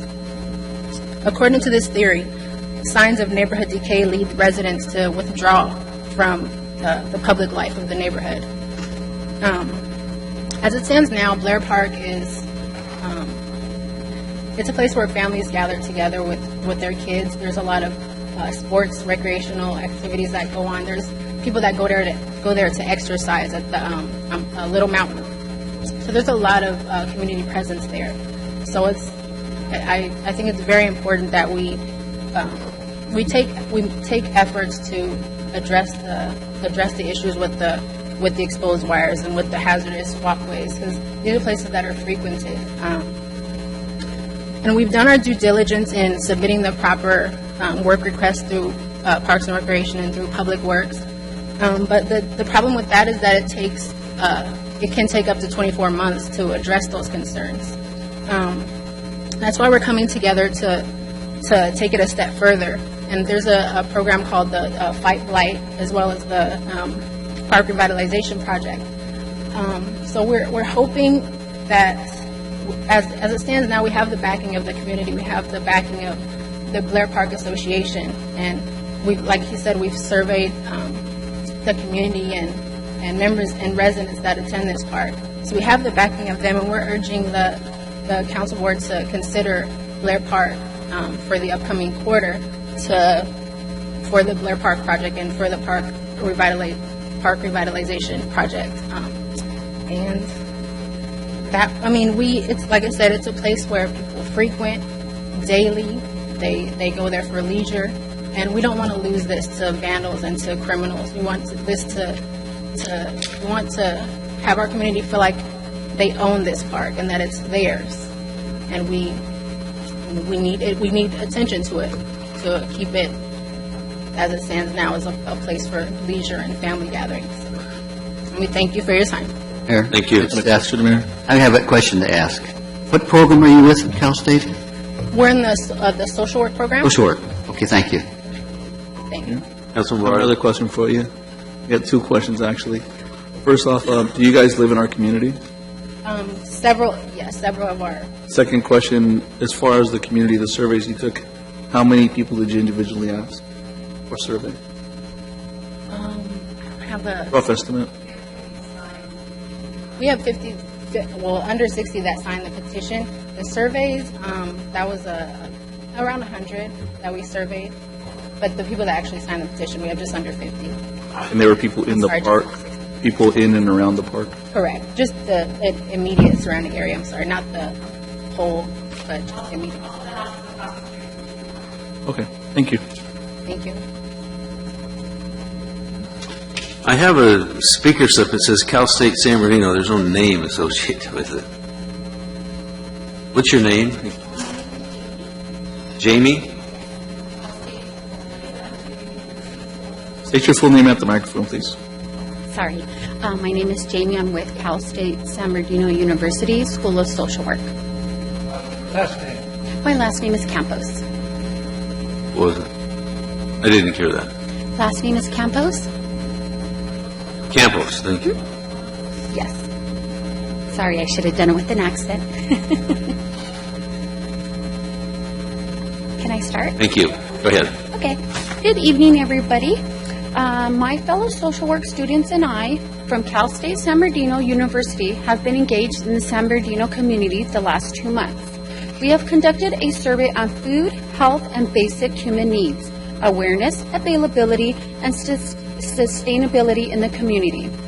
We have uncovered most people are not aware where they can get help on different aspects of their lives. We have organized a free resource workshop on Friday, February 24, 2017, from 9 a.m. until 12 p.m. at the Frays Community Center on West Mill Street in the city of San Bernardino.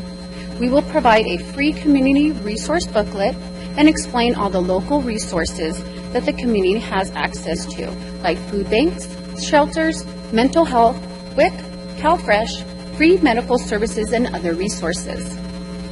Our agenda behind setting up this workshop is motivated by the fact, as members of the community, we have, in one way or another, lacked the opportunity to access these resources.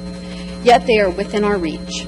We believe by providing the community free community resource booklets, we will empower the community to have access to resources and to be aware of the different centers where they may get help. While this booklet is the first step towards raising awareness, our group has also found out that there exists the need for the community to also participate together in our agenda to create an engagement experience that leads different people to different centers, so they may access help. In our survey, we found some of the members of our community were reluctant to seek help, especially since they feel they will not be viewed in a positive light on some of the basic services, such as domestic violence, substance abuse, nutrition services, or sexually transmitted diseases. We do understand that such problems do exist, but one way as resolving them, we have created a resource booklet to allow everyone to seek help. We need everyone to be aware that they can be assisted, but the first step lies in them seeking help. Anyone who wishes to participate in this endeavor can contact us, advocatesonamission@gmail.com. Thank you. Thank you very much. I guess I got a question. Councilmember Mulvihill? The resource booklet, is that going to be widely available? I mean, are you going to have more copies available to it? You know, something like that might be available at the city clerk's office or something like that, or down in our lobby. Yeah, we can go ahead and provide them if you like. Actually, the city's website, I see something more, there's more things that we can do with the city's homepage than we have now in terms of looking at different neighborhoods for people who are thinking about coming to the city and just introducing them. So I think that there's other things. And what you're talking about would seem to be a really good information piece for people in the city not just looking for things in City Hall, but other kinds of services that may be available, with obviously recognition of that it's your work. Yes, I can go ahead and provide that as a PDF file, and I can email it to you, and you are able to put it on the website if you like. Thank you so much. I really appreciate that. You're welcome. Andrew, did you have, look like you? Okay, thank you. Angela Halfman?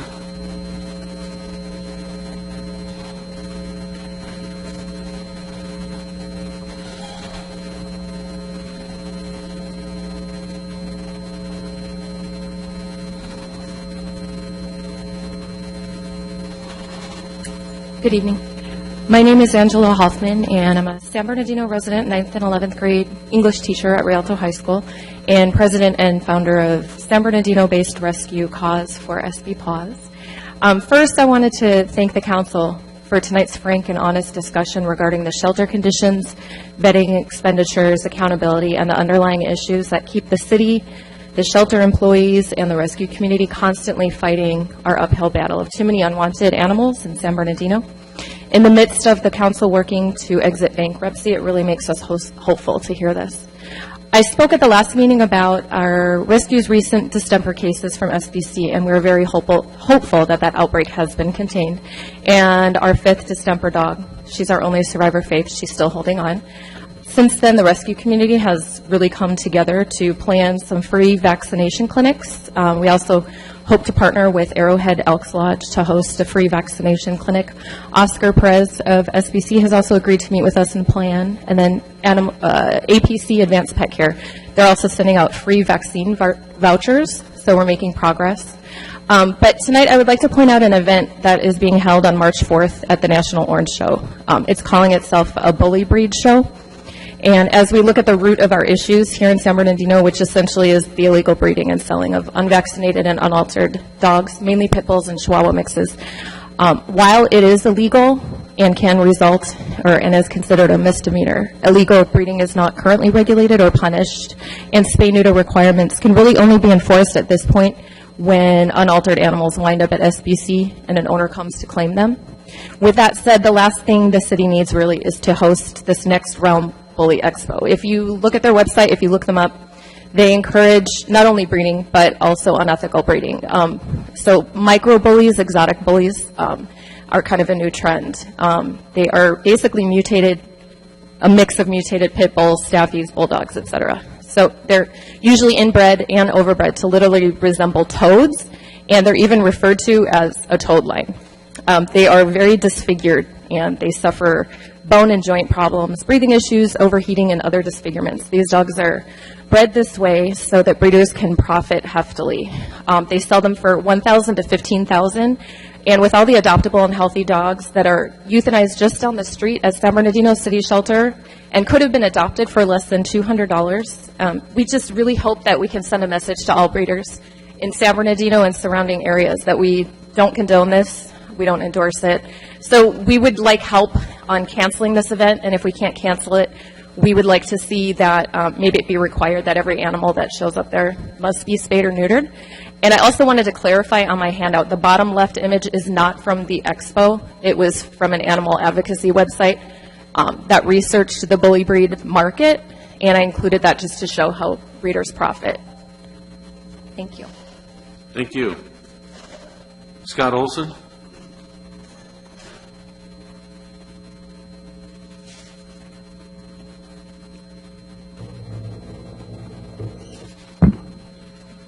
You know I'm going to miss this council chambers. The one-week experience, one council session where they crammed all of us into across the way. I'm looking at how many people attended the rewards for this ceremony, and I'd really like to know how you're going to accommodate 100-plus individuals in any room you've got currently with your new plans. I'm also listening to the 3-year lease, 3 years, 6 months, changing 701 East Street. The mention is Big Five is gone, another business bites the dust for the city. There are tenants in that building, and it sounds to me like, I don't know, what's going on with this one? I'm confused. That's why I'm asking the question. Is Big Five on its way out? Last time I talked to them, they were not. The budget, $158 million. Honestly, I'm impressed, but I'm also a skeptic. Here's why I'm a skeptic. Before we went bankrupt, we had a former mayor who told us, and it's in print, so you can tell me I'm wrong or it's half-truths. I can only go what is put in print, that $125 million was enough to keep this city solvent. Then we went bankrupt. I'm looking at the fact that we outsourced the fire. Burtech is now done privately. How, if we remove those items from the budget, do we have all of this money at $158 million? And if we have it now, Why was it missing before we went bankrupt? What exactly have we done to come up with all these numbers? The guy here is new. He's just doing his job. I don't call out city employees, but I'm baffled. A lot of people say I'm negative. I will clarify that. I am healthy with regards to my skepticism, given being a lifetime resident in this city. I've seen this city thrive, and I've seen this city take a dive, and I had people tell me, oh, it's all wonderful in both situations. It also needs to be noted that I spent the last 5 years working on dozens of campaigns, over 30 of them, everything from city council to Congress. I don't just go to meetings at city council here in San Bernardino. I've been to them in several different cities. I go to other different board meetings, and I compare what I see. I'm really, really concerned in that my number one goal for the last 5 years has been to get the best elected people in office possible. Some people I support, and I support them very strongly on the dais. Some of you, I've been outright neutral, because quite honestly, I'm not really sure which way I go. Some of you, it's very obvious. I don't get along with you. I'm not happy with you. I've made that very clear. As somebody who works on political campaigns, it is the duty of every resident and every citizen to hold those who are elected accountable for what they do and what they say and the outcomes based on what they've done. You won with the charter. Congratulations. You're running out of excuses. It's in your court now. Let's see what you can do. Thank you. Robert Porter?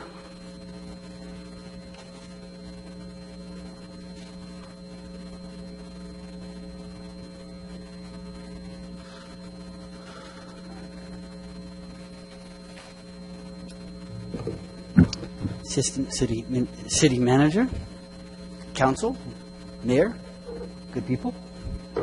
Little update for I Love San Bernardino Facebook group for you. Closing in on 40,000 members. Pretty cool. It's not just for educating about San Bernardino. I'm trying to form a group more like the world itself, with world history, archaeology, paleontology, local events, local history. I really love local history. Of course, the mega art, things like that. And what I found is it really represents a slice of San Bernardino. Since I try not to push people into one bubble or the other, and I welcome all groups, I've found that it represents more what I see out on our streets. It's a little rough, and sometimes you got to turn it off for a little bit. But I do learn a lot about our city, and we have good quality people here looking for work, looking to build a business, and looking to do good things in the community. Problem being, and I get these questions all the time, for some reason they think I'm some kind of elected official or something, and I'm not. I just made a free Facebook group and kind of like a mayor of 40,000 people. And a common question I get from them is, how do I make it in San Bernardino? All the jobs are minimum wage. All the jobs are low. And then I hear from the elite. Well, our population isn't prepared for this job market here, so they just can't get the jobs. Well, we need to have more programs, for example, like the ones that Mr. Gallo works with, where he's trying to get people more involved in the technical industries. Or let's help people get back into school. Or even better, let's help them build their own business so they don't have to go back to school. I'm having a hard time getting my business started, but it's slowly moving. Same thing with the non-for-profit I'm starting. It's slowly moving, but I hardly have any help. And the people that can help don't have a lot of time to help. So if we could find a way to make some kind of commission that really does help people get to the non-for-profit status, that helps them get to the private business status, then we can create jobs. But if people asking me how to do it doesn't do no good. I really need your help They need your help. They want to do great jobs. They want to have great opportunities. So please, consider helping us find the way, all right? Thank you very much. Thank you. Jim Smith?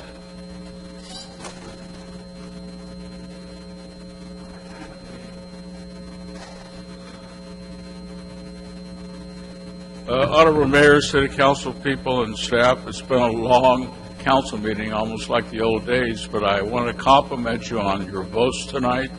Everything was almost unanimous again. I think there was one dissenting vote on one simple matter, but that's what this city is doing. We're working together.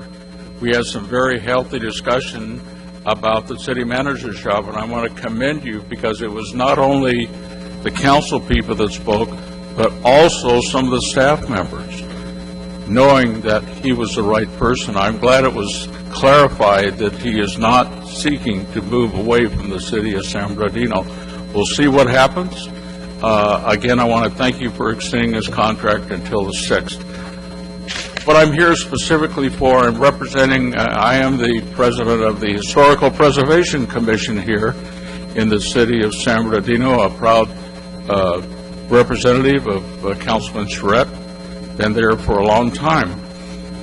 We're going to have our annual Mills Act presentation, and I want everyone here on the council to be there.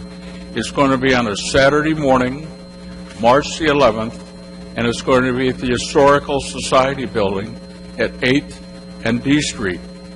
And individual that's going to be hired, we have 2 individuals that have gone through the process of the Mills Act, and they are going to be presenting their story to educate the people what to do.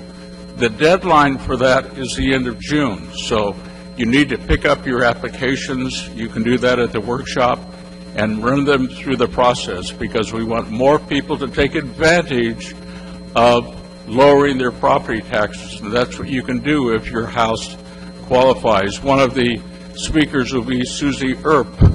I know many of you know Susie. Actually, she's talking tomorrow. I'm a Cardinal too, Fred, so if you're a San Bernardino High School graduate, every month they have a luncheon at the Arrowhead Country Club. It's called the San Bernardino High School Alumni Group. And tomorrow, Susie's going to be the program. She'll be talking about the Mills Act, and Mark Persico is going to come out too, and I appreciate his support. That's the way we're working together, different groups, to get the word out to benefit our citizens. Last but not least, at the agenda for March for the Historical Preservation Commission, we're going to talk about the new policy that you'll be considering about earthquake safety of buildings in the city of San Bernardino. And there's a representative from Mark's office who will be coming out and making a presentation. So come on out, get involved in the city. Thank you so much. Jim. Thank you. Jim. Mr. Smith? That was 9 to 11 on the 11th? I apologize. It was 10 to 12. 10 to 12. Thank you. 10 to 12. Thank you. Thank you. Concludes public comments. Do we have anything to be referred to council committees? Any council members? No? We'll now move into announcements. We'll begin with Council Member Marquez. Thank you, Mayor. I don't have any special announcements, but I need some direction from our interim city manager. One is an update on the homeless workshop. I know that we have put out a request for dates and things. I will follow up with Art and ask. We do have speakers, though, from the county who have indicated. Excellent. They're just Tom Hernandez, Kent Paxton, excellent. The reason I'm asking is because I was actually involved in the point-in-time count on the 26th of last month, and I was assigned to do the count in the Fifth Ward, actually, and counted quite a few individuals, especially off the mountain by University, by IHOP. Climbed that up, and they were there. So I just wanted to make sure that it was still on your radar. And second item that's kind of a sore spot with me, and I'm not pointing fingers, I'd like to know when our agenda will finally be on time and with the right pages, with the right corresponding pages? That's a rhetorical question. Well, I mean, a couple of items. We certainly did meet the state law posting requirements. Right. I met them in advance of that. We are striving to have the agenda out 1 week in advance, but, you know, the reality, the teleprompter and the television process has become very challenging. So IT is working with the city clerk's office to try to facilitate that. We may ultimately recommend that we move to a different process to do that.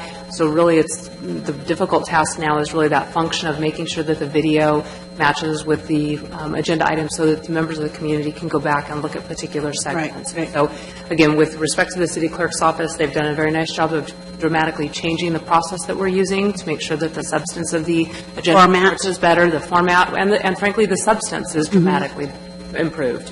Now it's a function of dealing with the technical end of it, but we are absolutely meeting the state law requirements, posting requirements. And I understand the posting. I guess I'm more concerned about having, as an elected official, having access to the backup within a reasonable amount of time. To give you an example, this last, I think, Thursday, Jorge dropped off my packet, so I just had the weekend, and I was under the impression that with the deadline for department heads to get their items in, we would have it like the Monday before, which would really help me, because it takes me a while to read the... That requires, and we're working on this internally for all the departments, to have their items to the city manager's office in a timely manner so we can actually review those, make edits to them, make sure they actually make sense, and then ensure that they go through proper legal review and Right. get them to the city clerk's office. And that's all I'm just... So again, it is going to require a team effort of all the city staff members. And then if it's a challenge for the council office to actually deliver those in a timely manner once it's there at the office,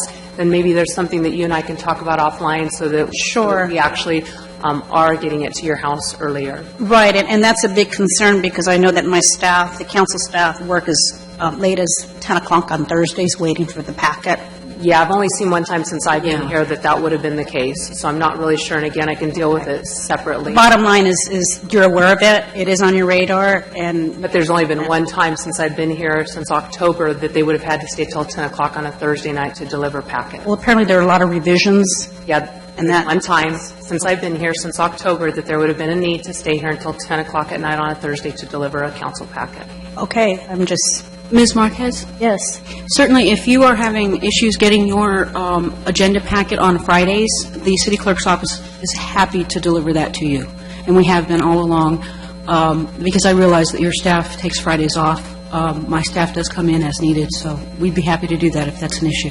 Yeah, I'm more than willing to pick up, because I don't live very far, just a block from here, so that's not an issue. I just want to make sure that... And I think one of the things that may be helpful, I will make it a point to ensure that once the agenda is done, and I know that it's published and is immediately available, we'll send you, I will ask that the city clerk coordinate that to make sure that it's done, send you an email so that you have the link and that you're aware the agenda packet is available. Okay, that's all I'm asking. Thank you. Councilmember Barrios? Thank you, Mayor. Just a reminder, on Wednesday, February 22nd at 9 a.m., the Southwest District Coffee with a Cup will be happening at Michael's Burgers at 940 West Highland Avenue. Contact Eileen Hards for more information at 909-384-5694. And just a reminder as well, on Saturday, March 4th, at 8 a.m., the Neighborhood Association President's Meeting will be conducted at Emmanuel United Methodist Church, located at 3310 North G Street. Contact Emilio Lopez at 909-266-6377 or Lynn Ware, the secretary, at 951-237-3016. Now, we got some recognition this week for our potholes being the plan that we had, and of course, those in charge got praise for it, but I just wanted to recognize our Public Works Director, Chris Alanese, for actually implementing that plan and making us look good. So, good job, Chris. Keep up the great work. Also, on Valentine's Day, I want to recognize my former Citizen of the Month, Robin McKinnon, who helped spread the love on Valentine's Day by giving away free meals to those walking by or anybody that had hunger in their belly. I provided them soup and pastries, Valentine-type pastries, hearts and cupcakes and what have you, and a very, very friendly smile. So good job, Robin. Keep up the good work in our city. Also, I was able to attend the San Bernardino Symphony Orchestra a couple weekends ago with my colleague Henry Nickel, and had a very extraordinary experience. It was a great place to be at our California Theater, and I want just to point out that there are some great things happening at the California Theater that we all need to get involved in and be aware of. Like, there's a lot of talent that's going on, a lot of great entertainment for us to enjoy here in our very own city. Also, the Golden Corral is finally open, and I'll let my colleague to my left here take don't want to steal too much of his thunder, but I just wanted to thank the owners for their hospitality in welcoming us there last Wednesday during their grand opening. And that is all I have. Thank you very much, Mayor. Thank you. Councilman Valdivia. Thank you, Mayor. On Thursday, February 23rd at 5 p.m. from 5 to 7 o'clock, the San Bernardino Chamber of Commerce and the Cummings Automotive Group will be hosting a business after hours. This is a monthly chamber mixer, and we're encouraging all of our business people and our public to join us at the Toyota of San Bernardino truck lot, 1400 Camino Real. Contact number for more information is 885-7515. On Friday, February 24th, there will be a free tax preparation service at the Molina Healthcare, also in my district, at 550 East Hospitality Lane, Suite 100. For more information and for appointments, please contact 909-347-1255 or 760-552-6176. On Saturday, February 25th, unfortunately, I will not be here, and so I apologize to our San Bernardino Police Officers Association. From 6 p.m. to midnight, there will be an inaugural Inland Empire Law Enforcement Gala at the Doubletree by Hilton in San Bernardino, also in my district, 285 East Hospitality Lane. Contact 909-889-0661. I will be out of town the entire weekend and with my family and out of town. I cannot make it. I apologize. I wish them the very, very best and much success in this inaugural gala that they'll be hosting as a fundraiser. Also, I wanted to send my deepest appreciation to our city staff, city management, and all of the partners in making a very successful opening of the Golden Corral. I am so excited that it's finally open on the southeasterly corner of Waterman and Hospitality Lane.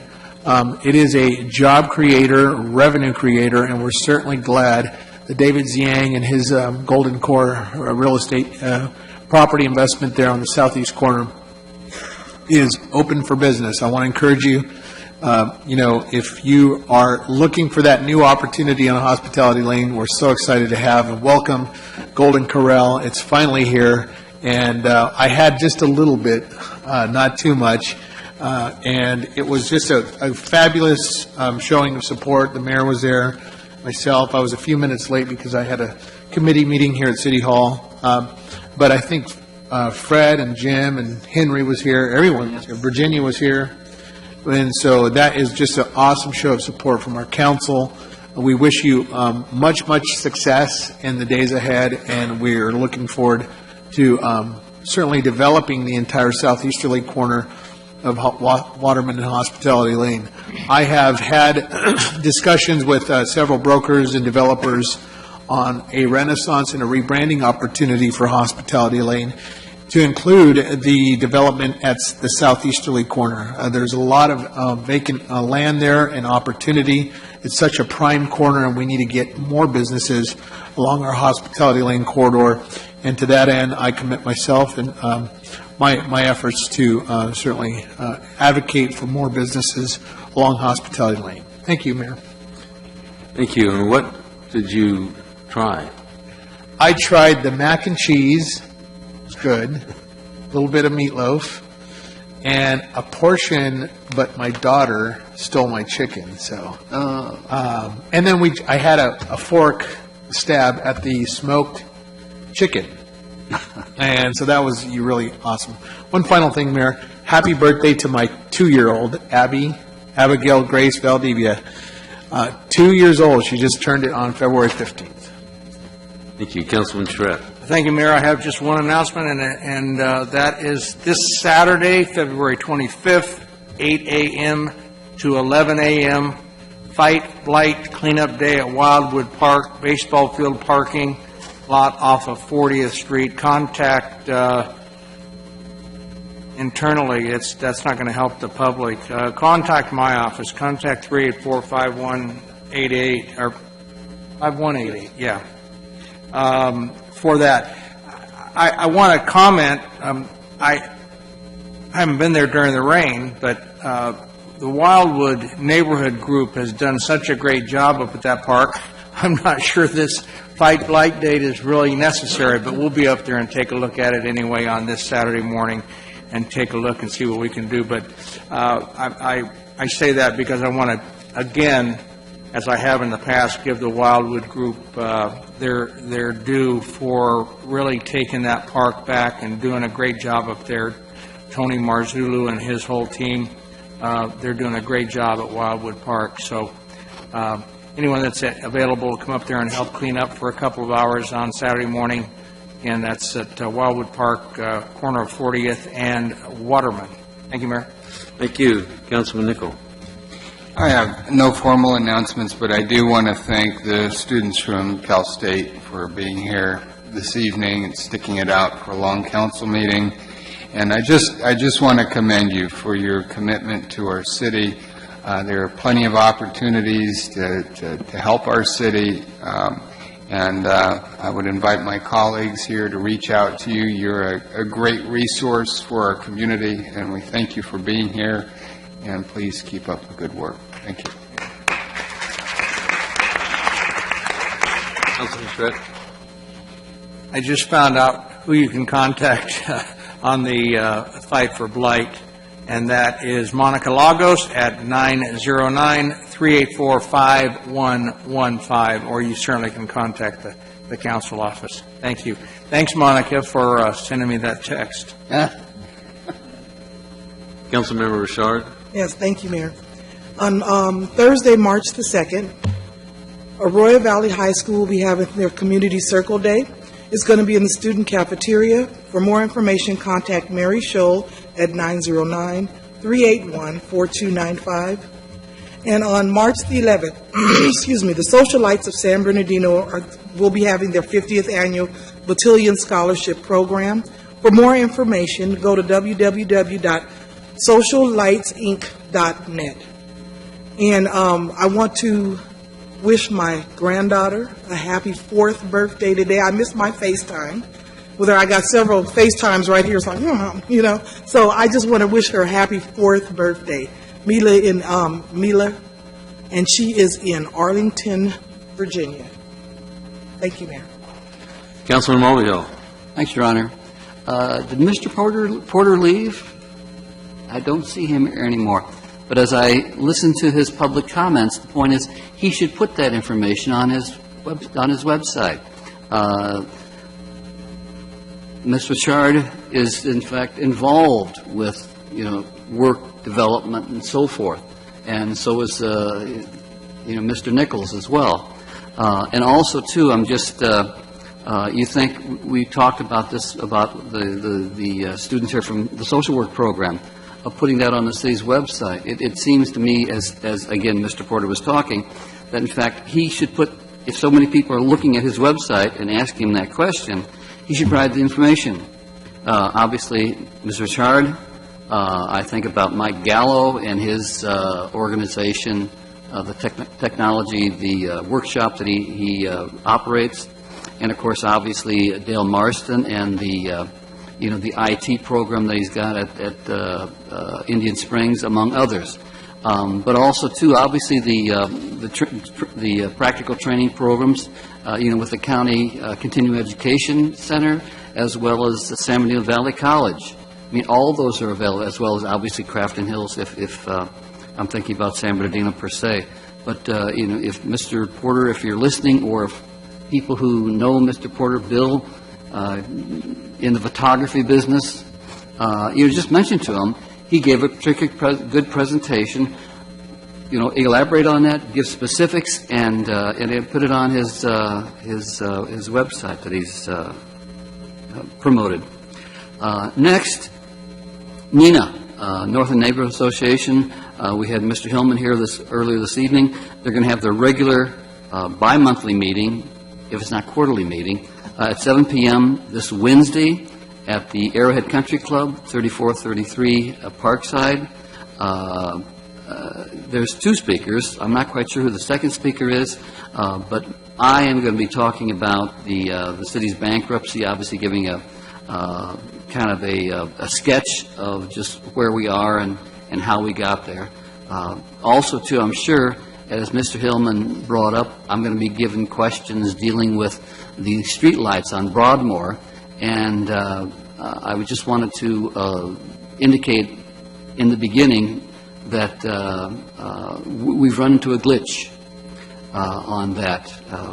We have plans, it's on the capital improvements program, but it's been my understanding, in fact, Edison does not want us to install LED lights for various reasons. Number one, it'll probably be the nicest well-lit street in the city, and other streets will be asking Edison to put in LED lights.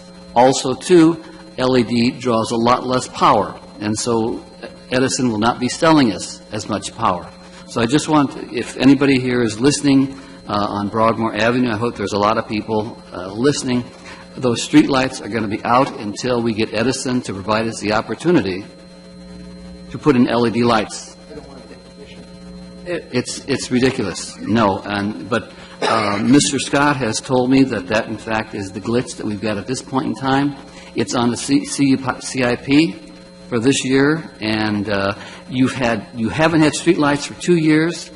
2 years ago, when Tony Frossard was Public Works Director, put aside $130,000 to replace all the street lights. And when Marlene, can't remember what the last name, Mayoshi, she said, oh no, there's a simpler way of handling that. She took the $330,000, and then when Chris Alanis came in, he said, no, you were right in the first place. We need about $130,000 to replace all the lights. Well, the money was gone. So I've been telling the people on Broadmoor different solutions at different point in times as we've gone through various public works directors.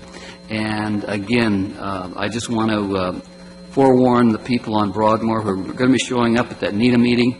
They've been as angry as hornets, and I feel your pain, literally, and just recognize the fact that I'm working on it. And again, John Hillman on his talk had mentioned that we are working with the city manager's office and with the public works director and so forth.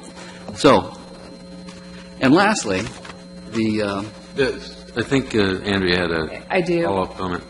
Some of what you reported is accurate. Unfortunately, we have about half of our streetlights in the city that are owned by Southern California Edison. We did meet with some of the Edison officials there. They have a couple of programs. Certainly, they do have an interest in selling power.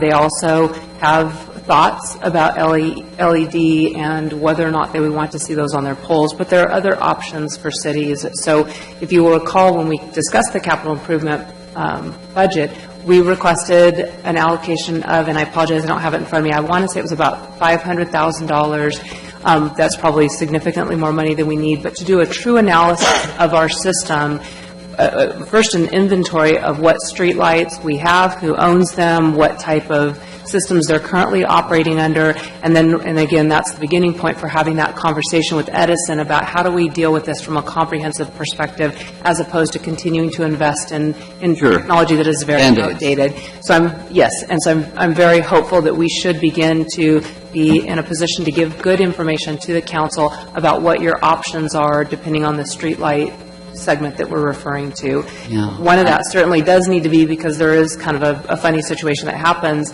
LED is much brighter than what some of our community members are used to. And so, we've talked about, as part of that plan, we also then need to set up a demonstration site so residents can drive through and see what that new lighting is going to look at, because there have been all sorts of places throughout Southern California where they've be careful what you wish for, you may actually get it, and then they say, ooh, this is very bright. So again, we want to make sure the community understands that, but we want to ensure that we give you good information about what your options are related to some of those that aren't necessarily city-owned. And I really very much agree with that. We really need to prioritize and analyze before we jump into with our boots on. Yes.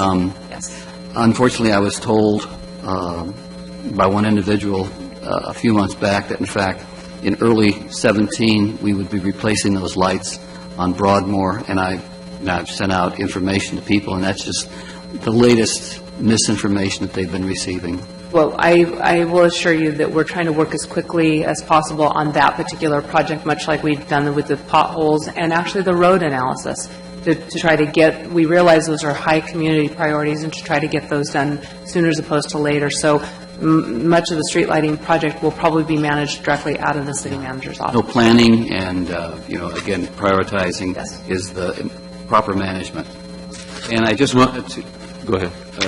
Lastly, to my fellows here on the council, that to remind them of the fact that the SCAG District 7 elections are coming up on March 1st. They're going to be held at the depot after the SCAG monthly meeting.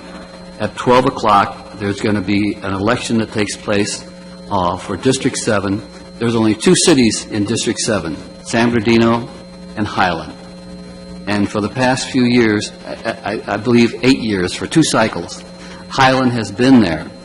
And I think it's about this past week, there was and again, this is a SCAG representative, that Highland was granted, along with Redlands, $306 million on California Active Transportation.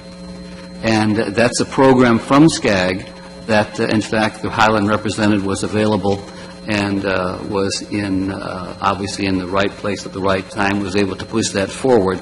And again, that's just one program that comes through SCAG. So if I haven't contacted you yet, I will be. I'm going to be seeing you on Thursday at 4:30. And I really, 12 o'clock on March 1st at the depot, the votes. You buying lunch, Jim? I'll spring for it, yes. I'll spring for it. I don't think we want to be buying. I think In-N-Out burgers. Across the street, the Subway. Okay, the Subway. At any rate, and I think that's it. We look forward to seeing you all there on the 1st, and again, it should be a good election process. Thank you. I'm a little puzzled that Edison would not be wanting to get some power. If those lights are out, they're not selling us any power. So I wouldn't understand why they wouldn't want us to. They have tried to help. Yes. They've been, the system is antiquated. It's, we only have about a half dozen places in the city that has this 6,000 volt direct power. They installed it in the late 50s when the neighborhood was built, and they don't have parts. And the problem is, of course, that about last September, my understanding is, they found a part, they were able to fix a transformer, but the point is, the transformer switch is, again, it switches off and you can't switch it back on again. It needs to be replaced. Thank you. I'd like to announce Evening with the Mayor, Tuesday, February the 28th. Be held at 6 p.m., hosted by Faith Bible Church at 2898 North G Street. For more information, please contact my office, 909-384-5133. And I'd also like to wish my sweetheart happy birthday today. And she's not here, but... she was here. She left. She was here. She knew you were going to do that, so that's why she left. City Attorney, do you have anything to announce? Thank you. All right, this meeting is adjourned.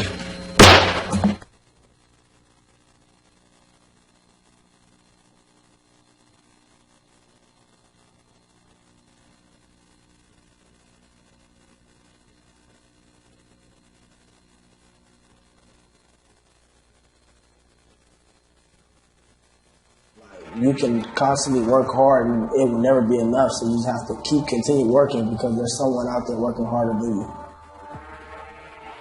Deshaun is